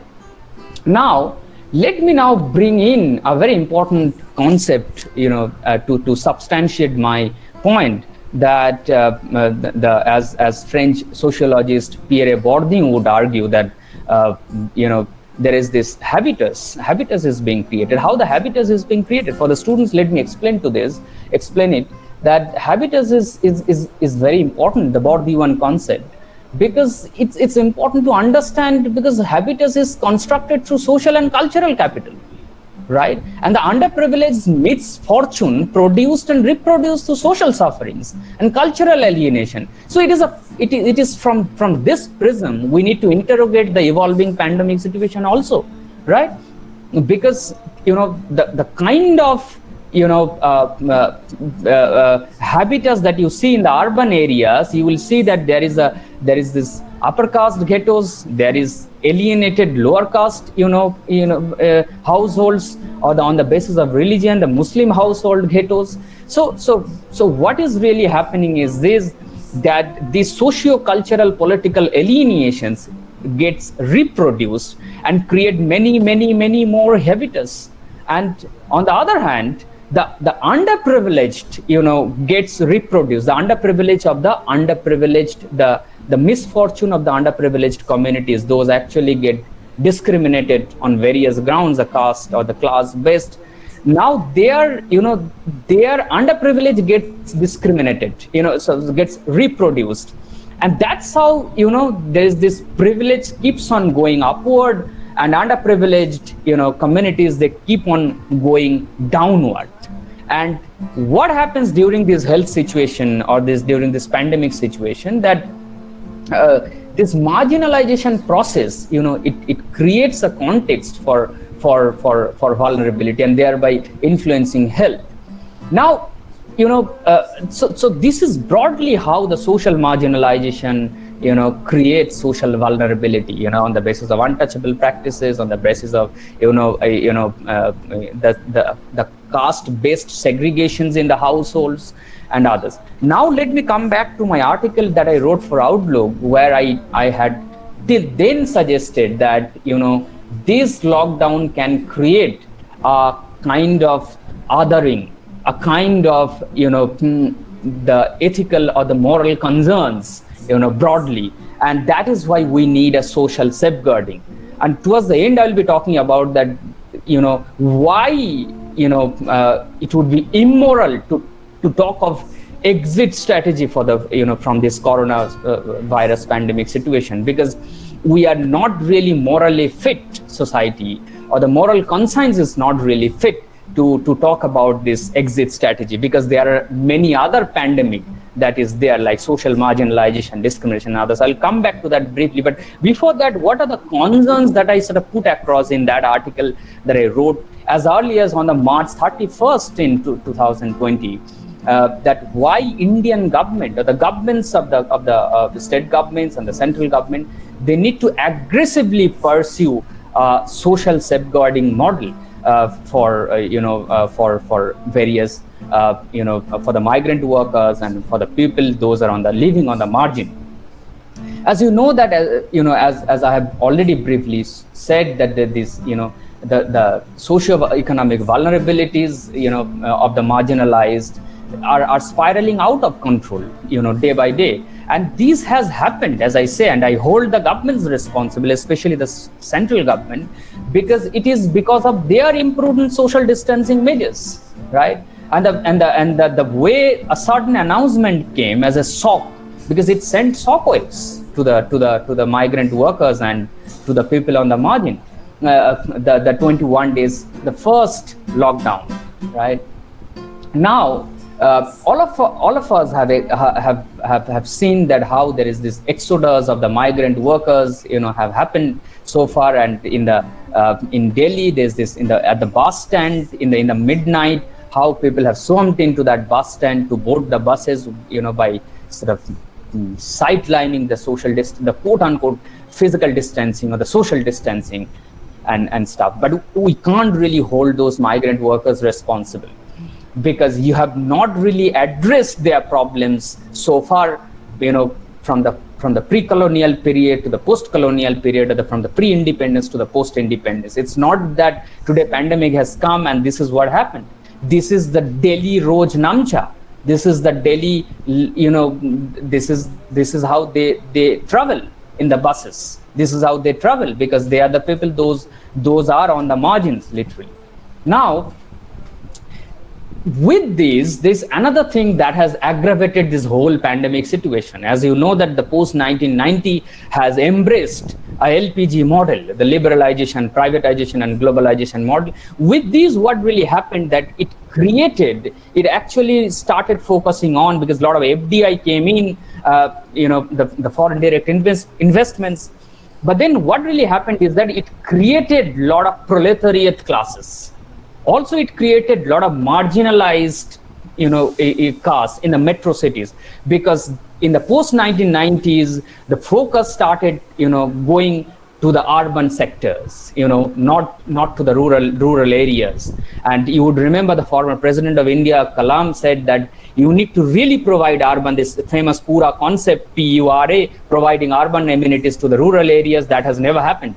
Now, the point is that since we started building the metro cities like Bangalore, like high-tech city in Hyderabad, and in Kolkata's new town Rajarhat township and other places. So what really happened is that this neoliberal policies of the post-1990 has created a huge informal sector workforce. Those have been working at the real estate. Those are working in the other informal sectors. As the drivers of the babus, the drivers in various sectors, and in the construction sector largely, right?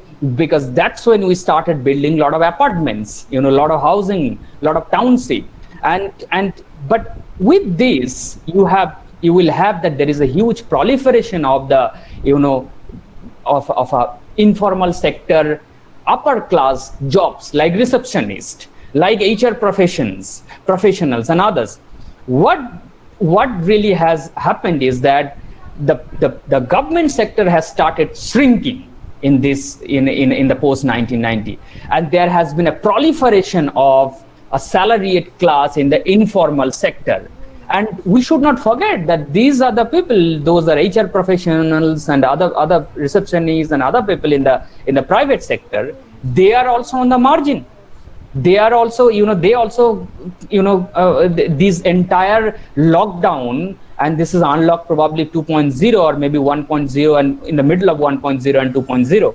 So this entire lockdown has sent shockwaves to them, and probably there are, the government, the white collar job holders, they are probably the privileged class and caste. So for them, this might not matter much. So we are showing some kind of hollowed solidarities, but they are, this informal sector workforce, they are substantively, facing some kind of social vulnerability with the informal sector workforce, like the migrant workers, the grocery shop, the small grocery shop owners, the telewala, as we call in Delhi terms, or in the Hindi way, the telawala and others. So they have, their jobs got sort of largely shrunk.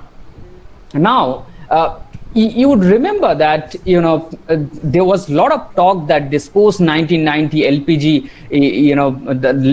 the embracing of the liberalization, privatization and globalization will bring better days and will eventually get us rid of the bad days. The people on the margin will get more money in their hands and stuff like that. Those of you have read Karl Popper's book, The Open Society and Its Enemies, that's published in 1945. You would remember that Karl Popper said that the entire spirit of reason, reform, criticism, and the other ideals of the open society, the quote unquote open society that he talks about, it actually dies a natural death because of the capitalist system. So the coronavirus pandemic has revealed another important aspect, that is the capitalist delusions, right? So it really, what this capitalist delusion has done to us, it really pushed human lives into the disposable body bags. And that's how you would be seeing, on the roads, some disturbing pictures came from Gujarat and in some of the government hospitals and some other places. Now, there is another important concern that needs to be talked about, and hardly talked about actually. That is the ethical concerns. You would know that to impose the social distancing model, the quote unquote social distancing, I'm refraining myself from using the word social distancing. So this entire physical or the social physical distancing, to impose that in toto as the government has directed, you would see that there has been beating has gone on, and people are being bitten. Who are these people? The migrant workers, to put them in line, or to make them follow the MHA directives, the Ministry for Home Affairs directives. So what really has happened that in the process of implementing this dictums of the central government or the MHA advisories, people, the police, segments of the institutions, the government institutions, of course, they started unethical. There is building. See that a lot of these wallas, their tailors are being, the vegetables are being thrown out. And very recently, two grocery shop owners in Tamil Nadu, Tuticorin, they are being beaten to death. What they have done? Because they have opened they kept their shop open for 15 minutes more than the scheduled time, and what was the punishment? So the human beings are being made as the disposable bags. There's no doubt about that. Okay, so the point that I'm trying to sort of again bring in is this, that these ethical concerns, those are actually panning out, are not being really addressed. So on the one hand, you would see that the government is rerunning Ramayana, for the privileged class, and you would see that MHRD, the former MHRD minister Prakash Javadekar is watching, having a cup of tea and watching Ramayana and taking pride, and later on deleting the tweet. But then, this rerunning of Ramayana is something that actually makes that tells us volumes about the concerns that these institutional segments are having for these migrant workers, or for the marginalized communities. Those actually are getting pushed day by day in this pandemic situation. So this is actually reproducing, or sort of giving more spaces to the privilege. That is what the rerunning of Ramayana means. Why you could not arrange the buses or the trains, or the free of cost trains for the migrant workers, but you are rerunning the Ramayana? So do we really need that? I remember a great book that has been written by Brookings economist Richard Ripps, and a very famous book called Dream Hoarders. And this is the privileged class are really the cause, are really the dream hoarders. The book is Dream Hoarders: How the American Upper Middle Class is Leaving Everyone Else in the Dust, and Why That is the Problem, and What to Do About It. He actually said a very important, stated an important concern, and he says that members of the upper middle class, that is in the American context, in India is the members of the upper caste communities, mostly those are the privileged, and you would know that, and this is not in the air, this is the Arjun Sengupta committee report, who says that 80% of the Indian, the poor of the Indian society are from the scheduled caste communities, or the Dalit communities, or the lower caste communities. So now the point that the Brookings economist Richard Ripps says, that the members of the upper middle class are doing very well and should be asked to contribute a greater share to the common good. This requires them first to look in the mirror and see that they are not the victims of inequality, but the victors, right? So there is this lot of talk that, a lot of NGOs are working, going and distributing relief and stuff like that. But then, first you need to really interrogate your privilege. You come from the privileged community, and you have seen very recently the death of George Floyd, and there's this sudden talk about, so in the middle of pandemic, the racial inequality, caste inequality, caste-based discrimination, race-based discrimination, that is not getting stopped. So what is the bigger pandemic? The bigger pandemic is this racial inequalities, to my mind. The bigger pandemic. So you have seen that here is a black man who is being sort of whose breathing is being choked, and he is being made to die on the road in the broad daylight, which is what happened in Tamil Nadu in Tuticorin. The two guys, they are being killed, or rather they are being murdered by, this is the institutional police brutality.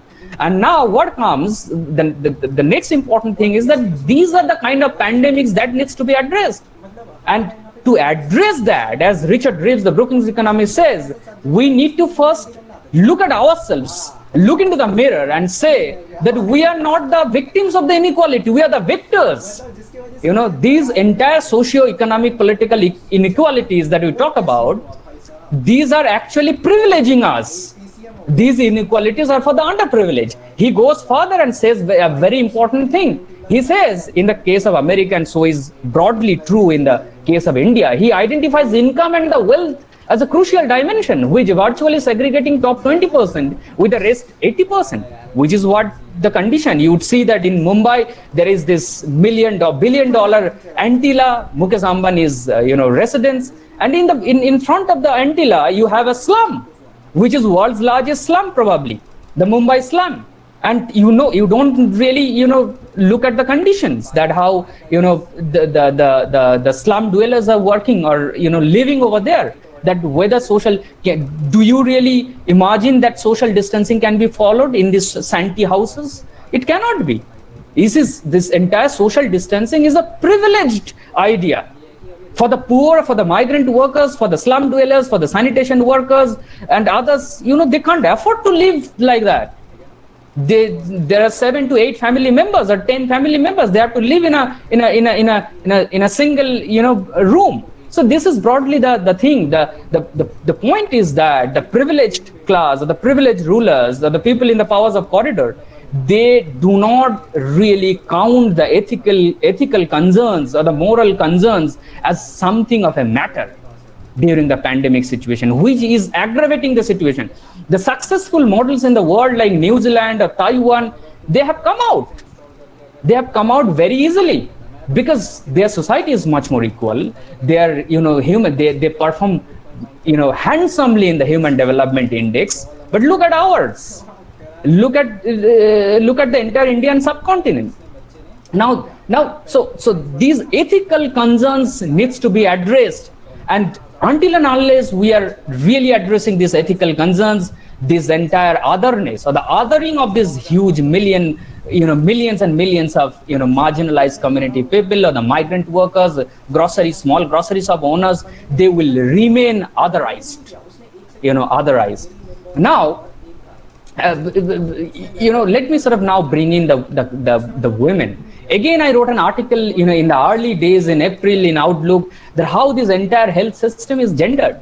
The gendered healthcare system amidst the coronavirus pandemic. So this entire, with the class, with the caste, third bigger elephant in the room is the gender. The women are again, because as I said, Toni Morrison's prophetic words, the blacks never grow in the eyes of whites. Similarly, women never grow in the eyes of the society largely, right?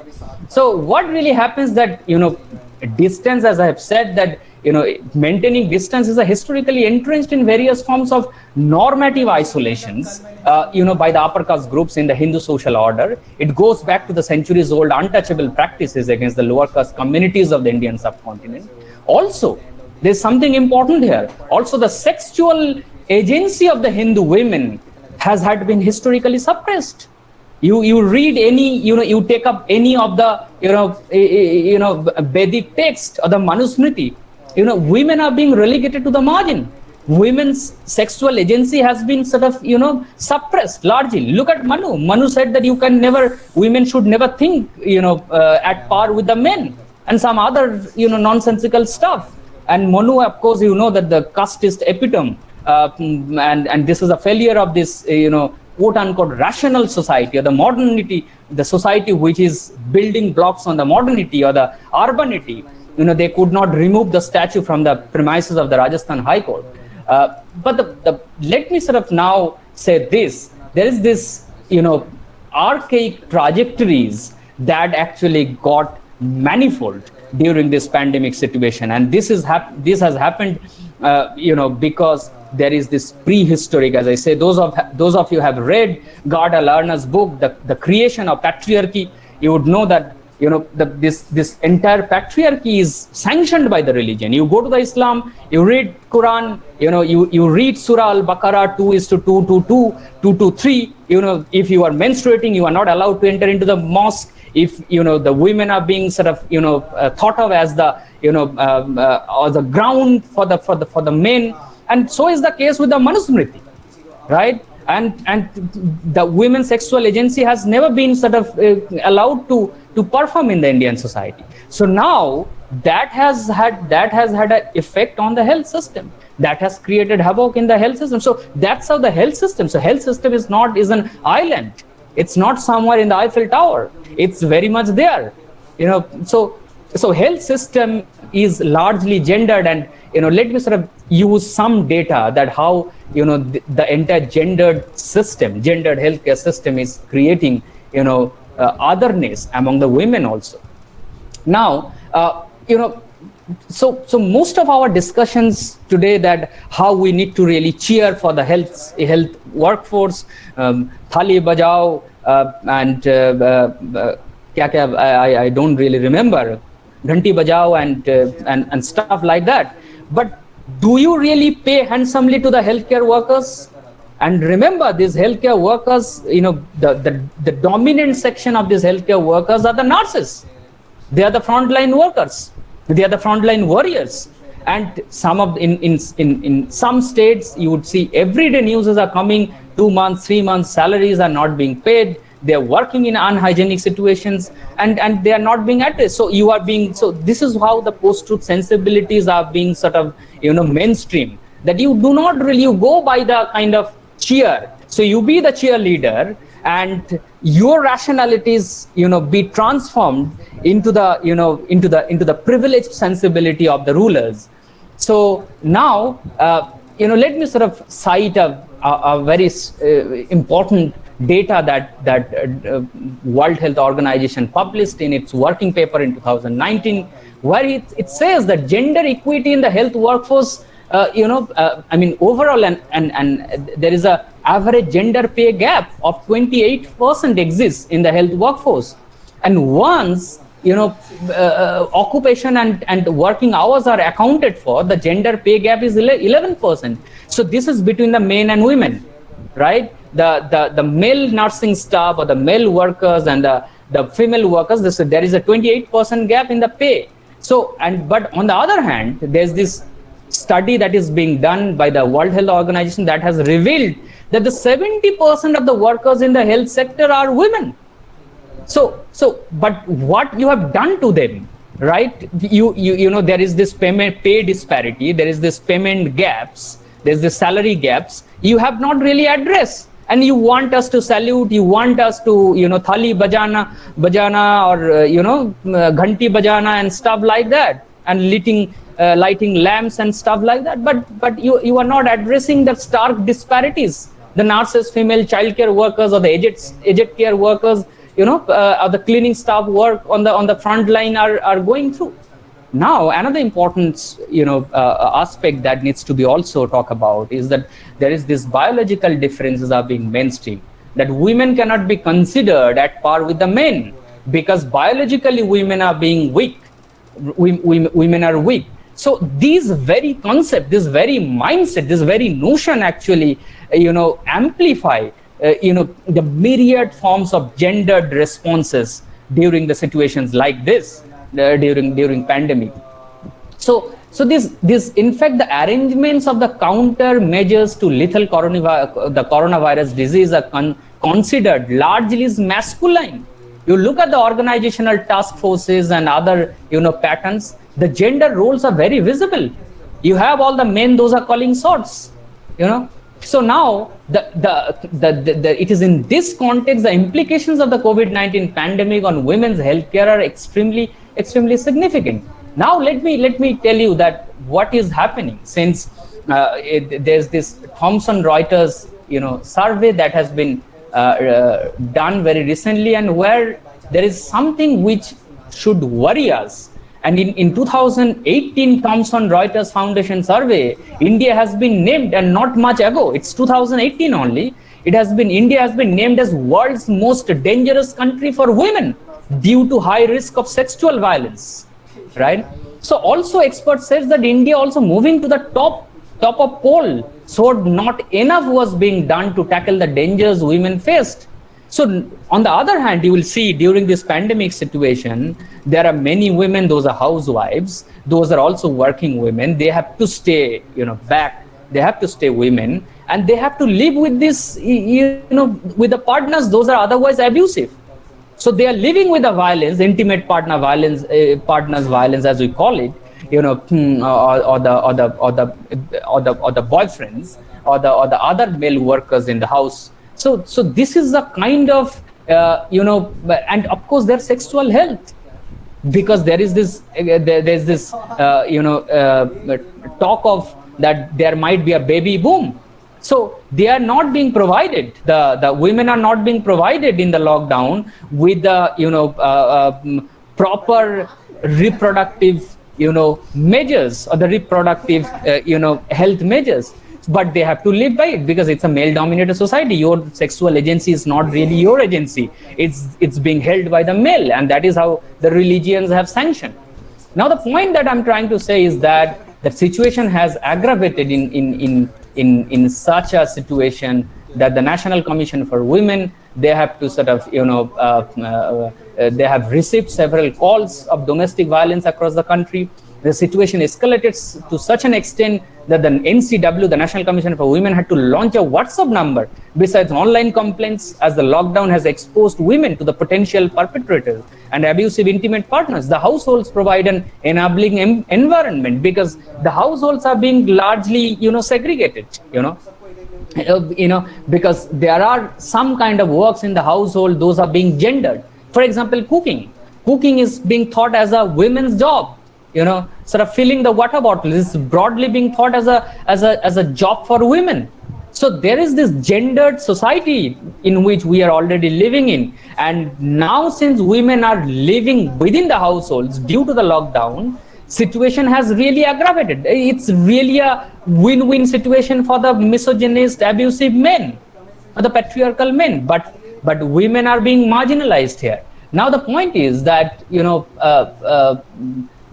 what we need to do in this kind of situation, that we need to really take some kind of policy decisions where where there is gender-based representations, where there is there is gender-based sensitivities at play, before sort of working on that.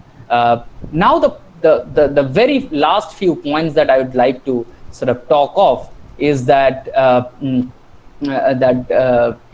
that what is the exit strategy? What will happen, after these? We have already gone into lockdowns in several phases. We are going through several phases of unlocks, and what is then now the sort of exit strategies? And before I go back to that, let me sort of address to the situation in Kolkata and West Bengal. That what is the situation in Kolkata and West Bengal, right? And there's a lot of pride that is being taken on the Bengali society, that it's really a modern society and stuff like that. But then there is this a brilliant paper, working paper, which has been written by a group of IIM Bangalore doctoral scholars, Naveen Bharti, Deepak Malghan, and Abdul and Andalib Rahman. They wrote this paper in 2018, and this is a magnificent piece of work, and I would really request all of you to read that work. That's freely available. And this is titled as Isolated by Caste: Neighborhood Scale Residential Segregation in Indian Metros, that is in the metro cities. And in the Kolkata, and there is a segment for Kolkata there, that there's a lot of talk about this is a Rabindric society, this is a modern society, this is a society where we live together, where we cheer together. But then not a single lower caste are to be found in the 60% of these Kolkata metro neighborhoods. So this is how caste also divides Indian cities. So here is this segregated formulas, and these are really hardcore hard facts. So is the case in the case of Rajkot, for example, the city in Gujarat. So now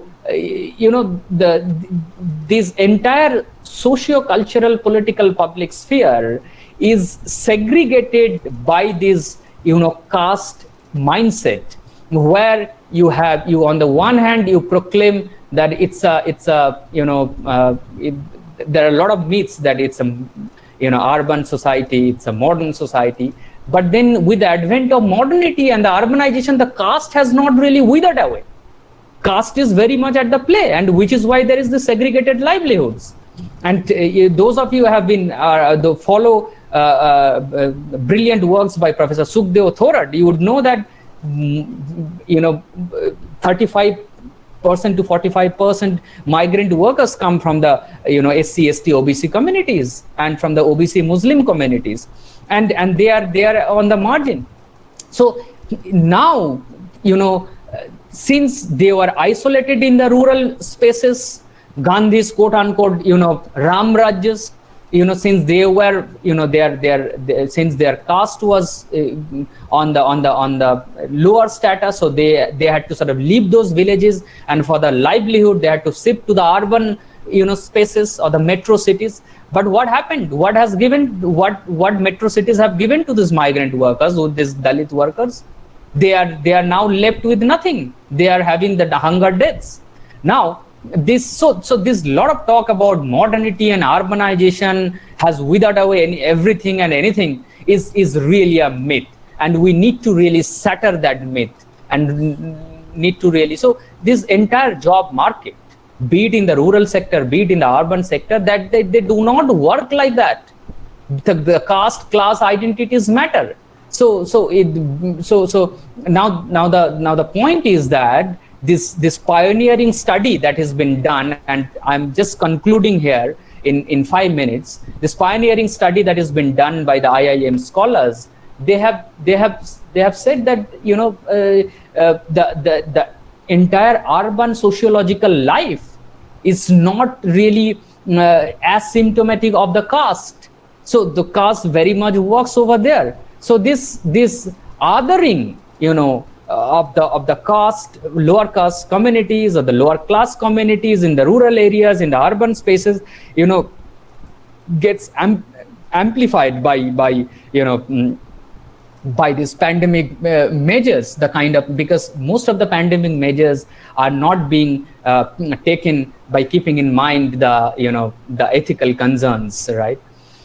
Now the last few points that to conclude and talk about the exit strategy.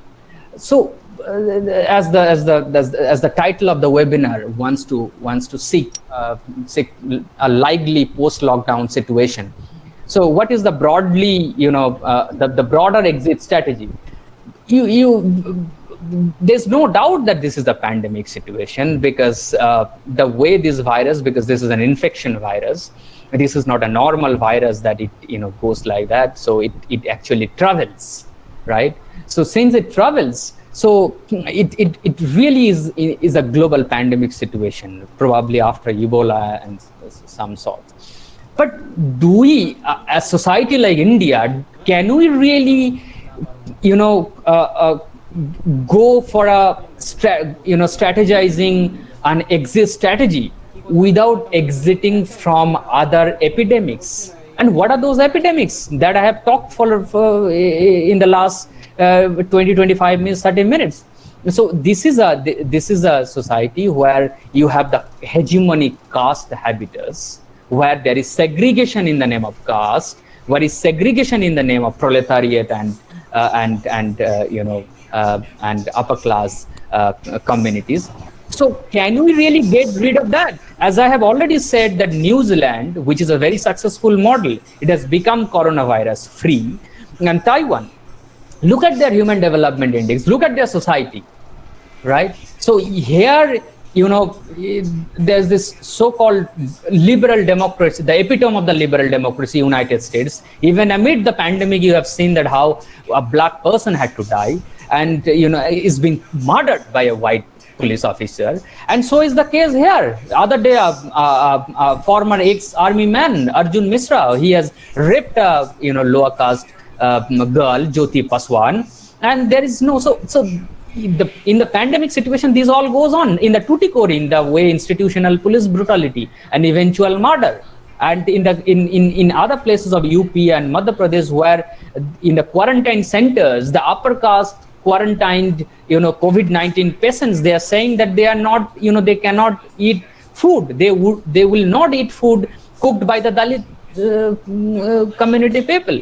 So this is the situation. So can we really think of it? I'm trying to problematize and trying to sort of live with you certain questions, that can we really not think of the epidemic, the pre-existing epidemic, which will create a much smoother space or much smoother pace to exit from a pandemic situation like COVID-19, right? So now the point is that this, for example, there is a lot of talk about we need to build herd community. To build herd community, you need to build immunity system.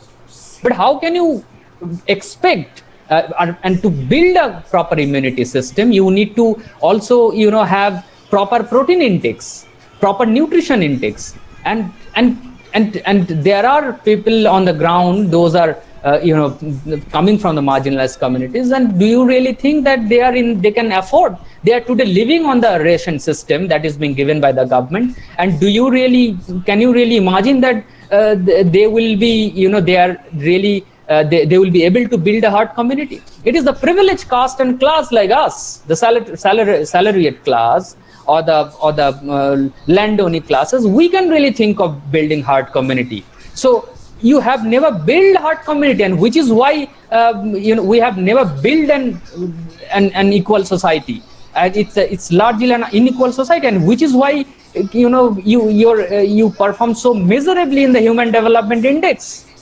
And you have seen that how we are every year we are slipping in that ladder and performing much worsely, performing so worsely than the some of the the countries of the African continent, right?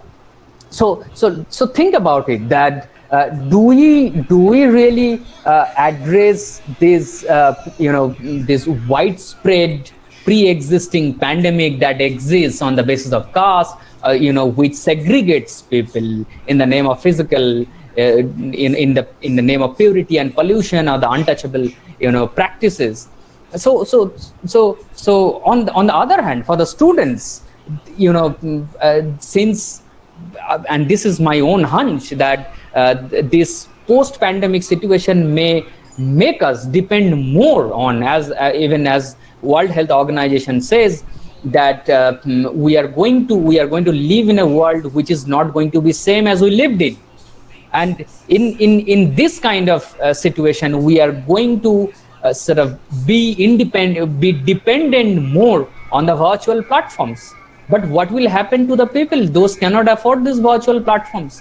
You would remember there's this Kerala Dalit girl who has committed suicide because she could not afford a gadget, right? A technological high-end gadget to participate in the online classes and other stuff. And this is what a father has committed suicide, because he could not provide a gadget to his daughter very recently.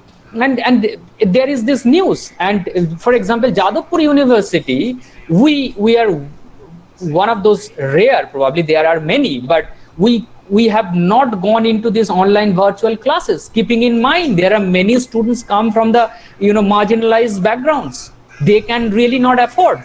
Those are, for example, in Sundarbans, their houses are being worst because of cyclone Amphan. Can they afford? I'm giving a lecture in an air-conditioned room and with few laptops or the gadgets or the Wi-Fi. Can they really afford that?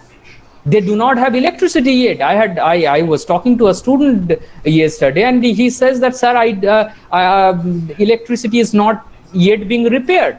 Even though electricity is the kind of electricity that reaches Sundarban is not enough.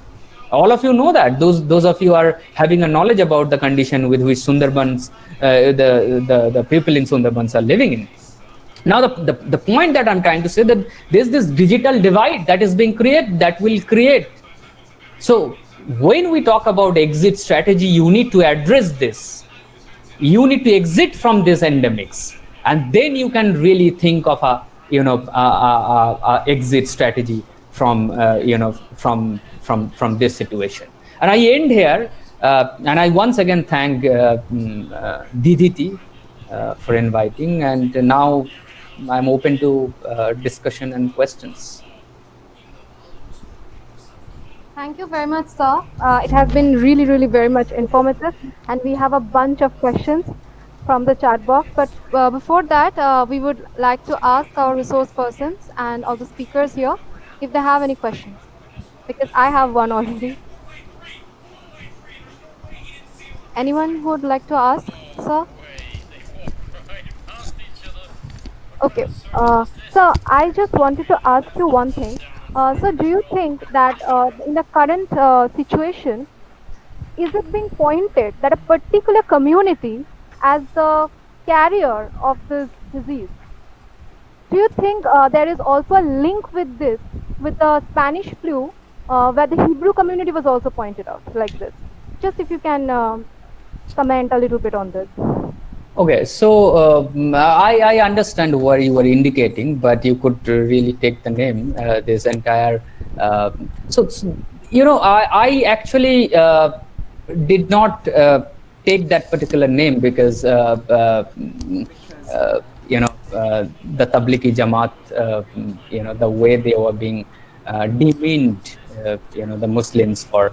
But this is what the society, as I said, that there is this communal epidemic. So, that is again something that needs to be dealt with. Until and unless we talk about, so I really am not bothered about the short-term strategies that, so this communal virus, just like the caste virus, that is at the base of it.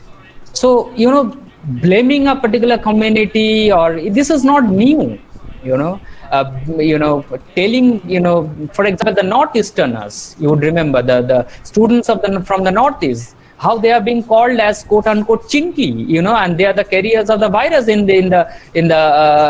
the roads in Delhi, in Hyderabad, and I get regular information from some of my friends in the Northeast, and that how they are being, taunted with their skin and stuff like that, that they look like Chinese, and they are the ones, those are brought in as if from Wuhan, so there is this lot of China bashing also goes on, that this is all came from China, but of course this started in Wuhan, but then how New Zealand, for example, or the Taiwan got rid of it.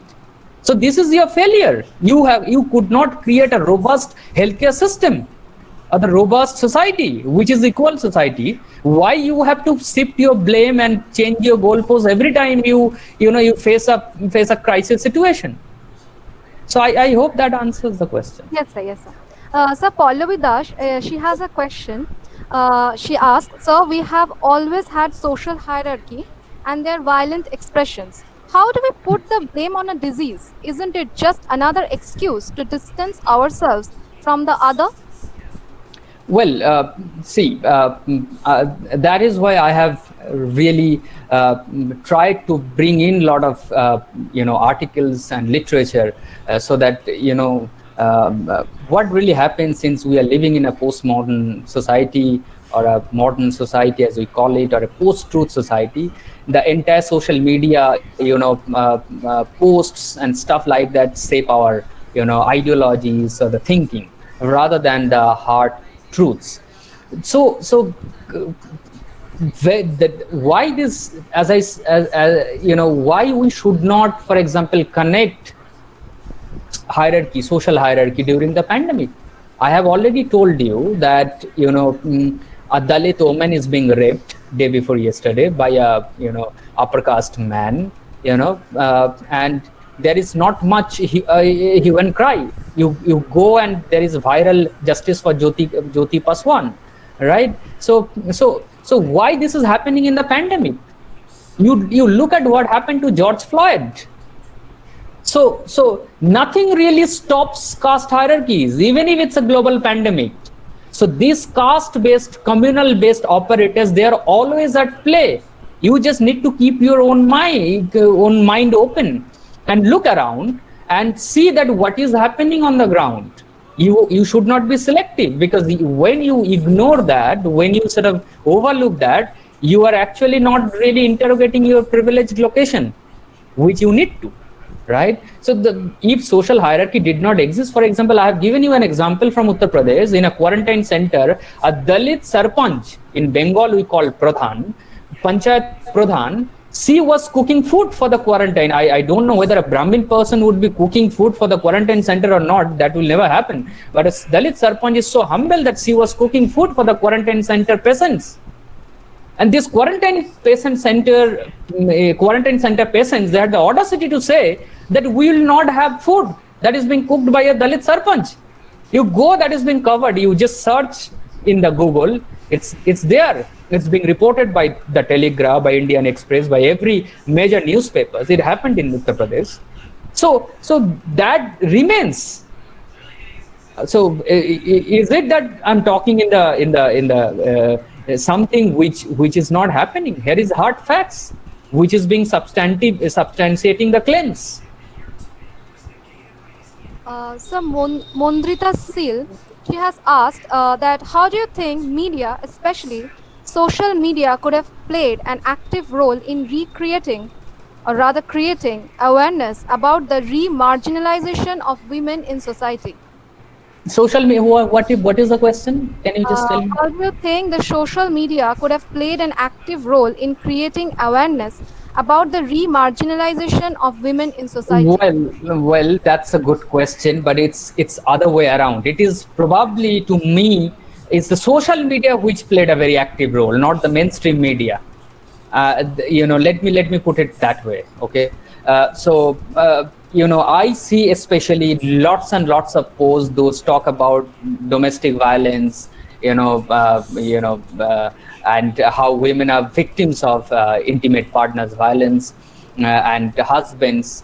And I see very less reporting in the mainstream media on this.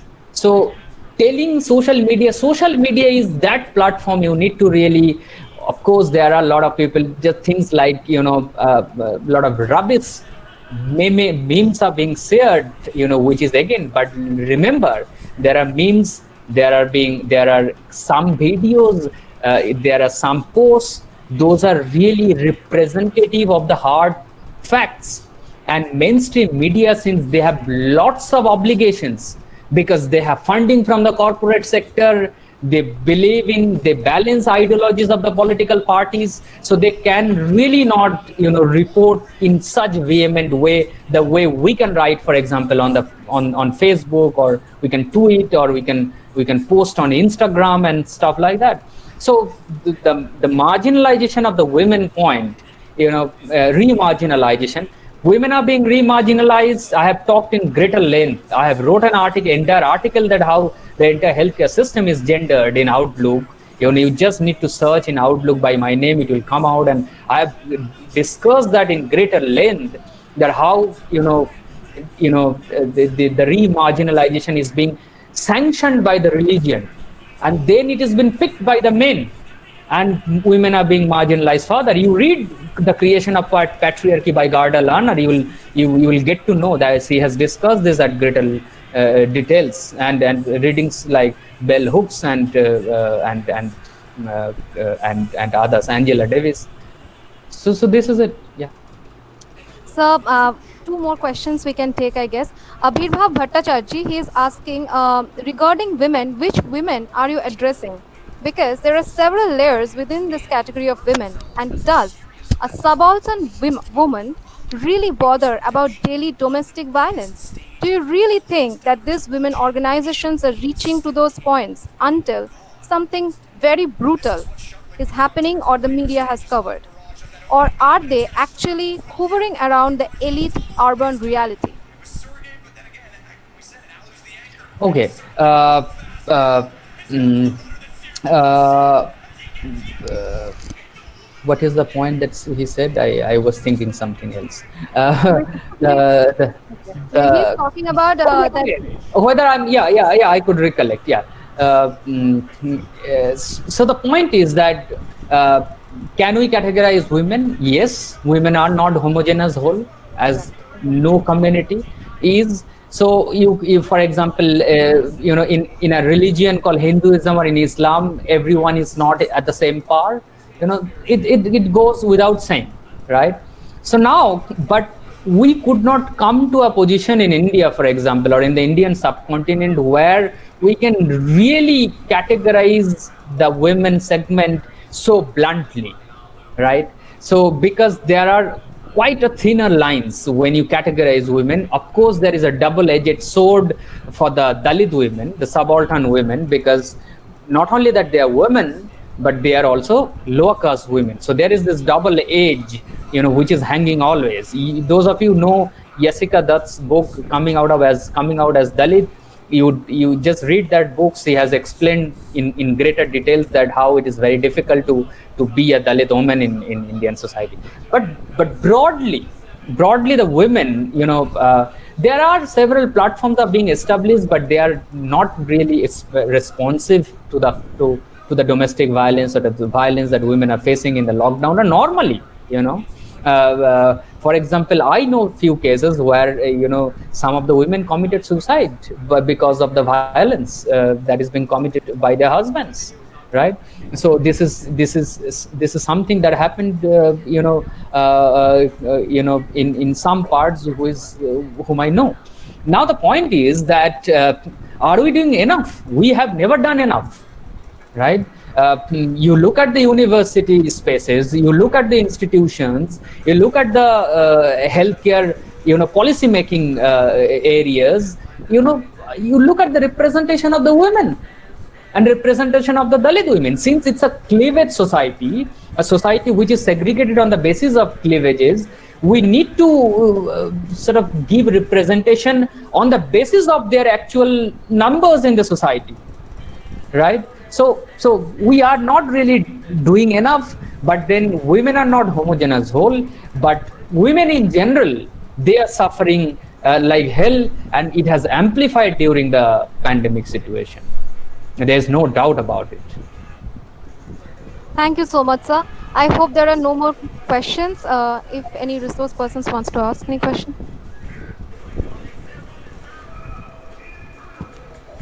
Okay, now we will go to the next part of our session.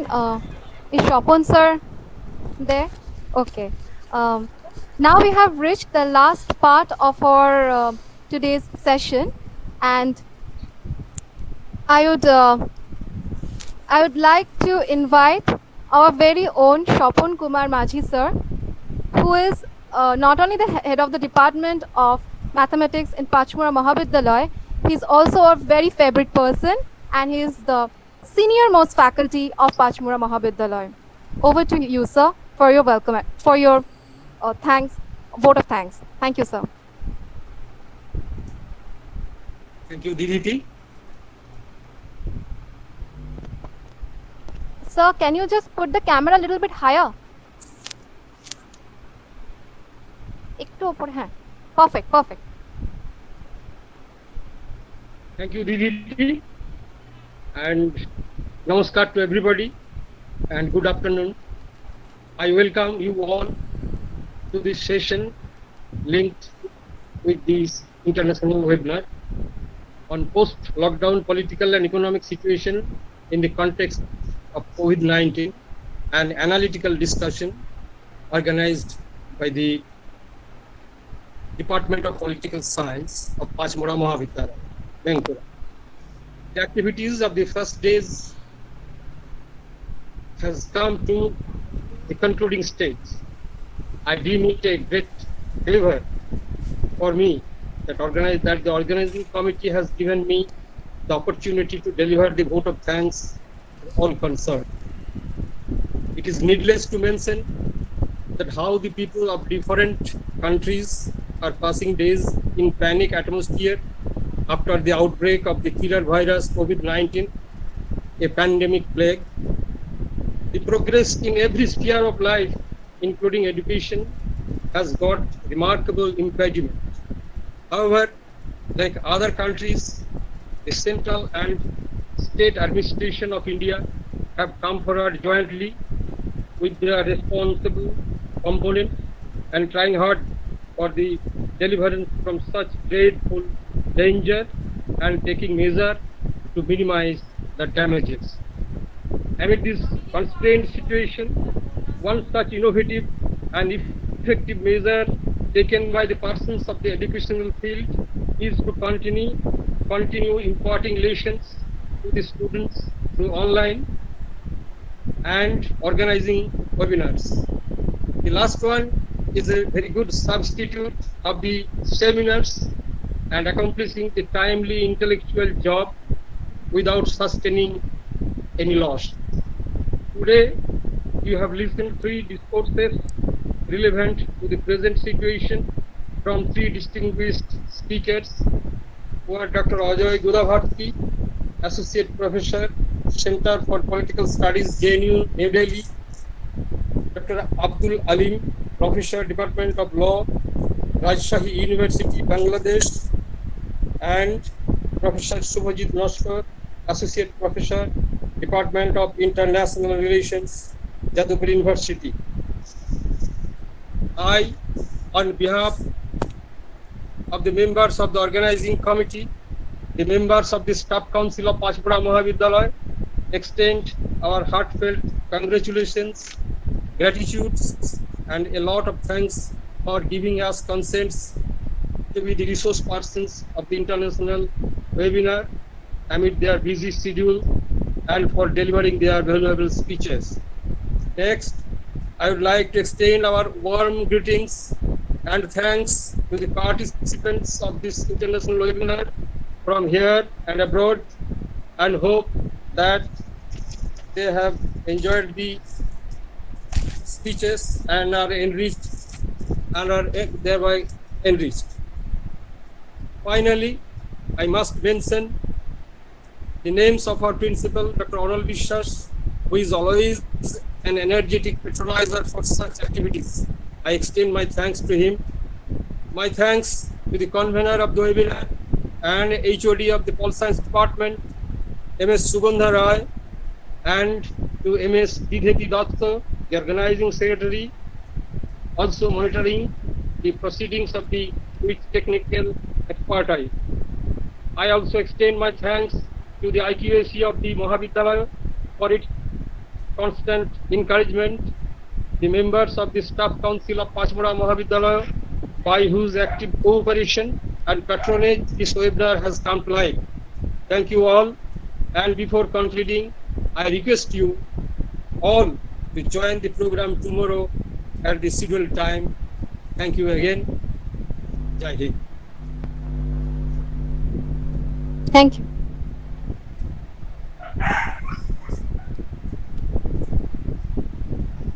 Shanu, we can log off right now. Okay.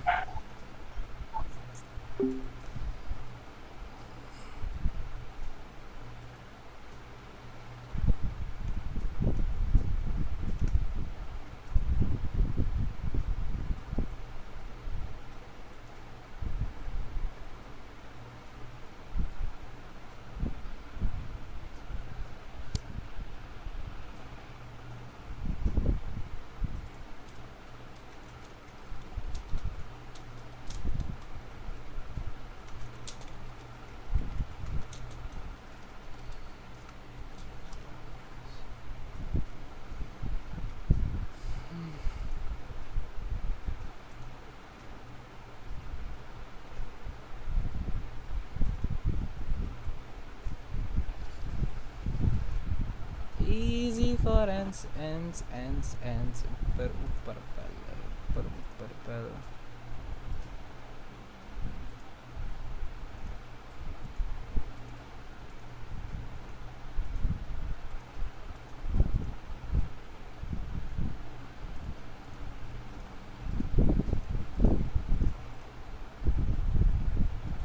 Easy for ants, upper pel.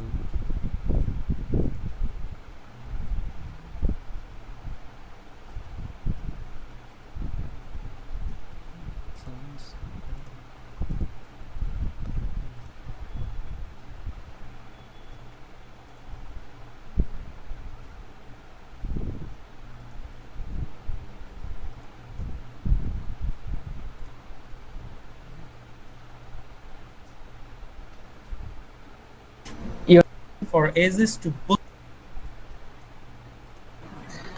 Thank you very much. I think the sound is okay. Yes, sir. Okay, thank you. I'm so delighted to see all of the distinguished guests and especially Professor Ajay. And I hope it is a unique opportunity for learning and having some network, sharing our ideas and views. And thank you for calling me as a lecture on COVID-19 and human rights.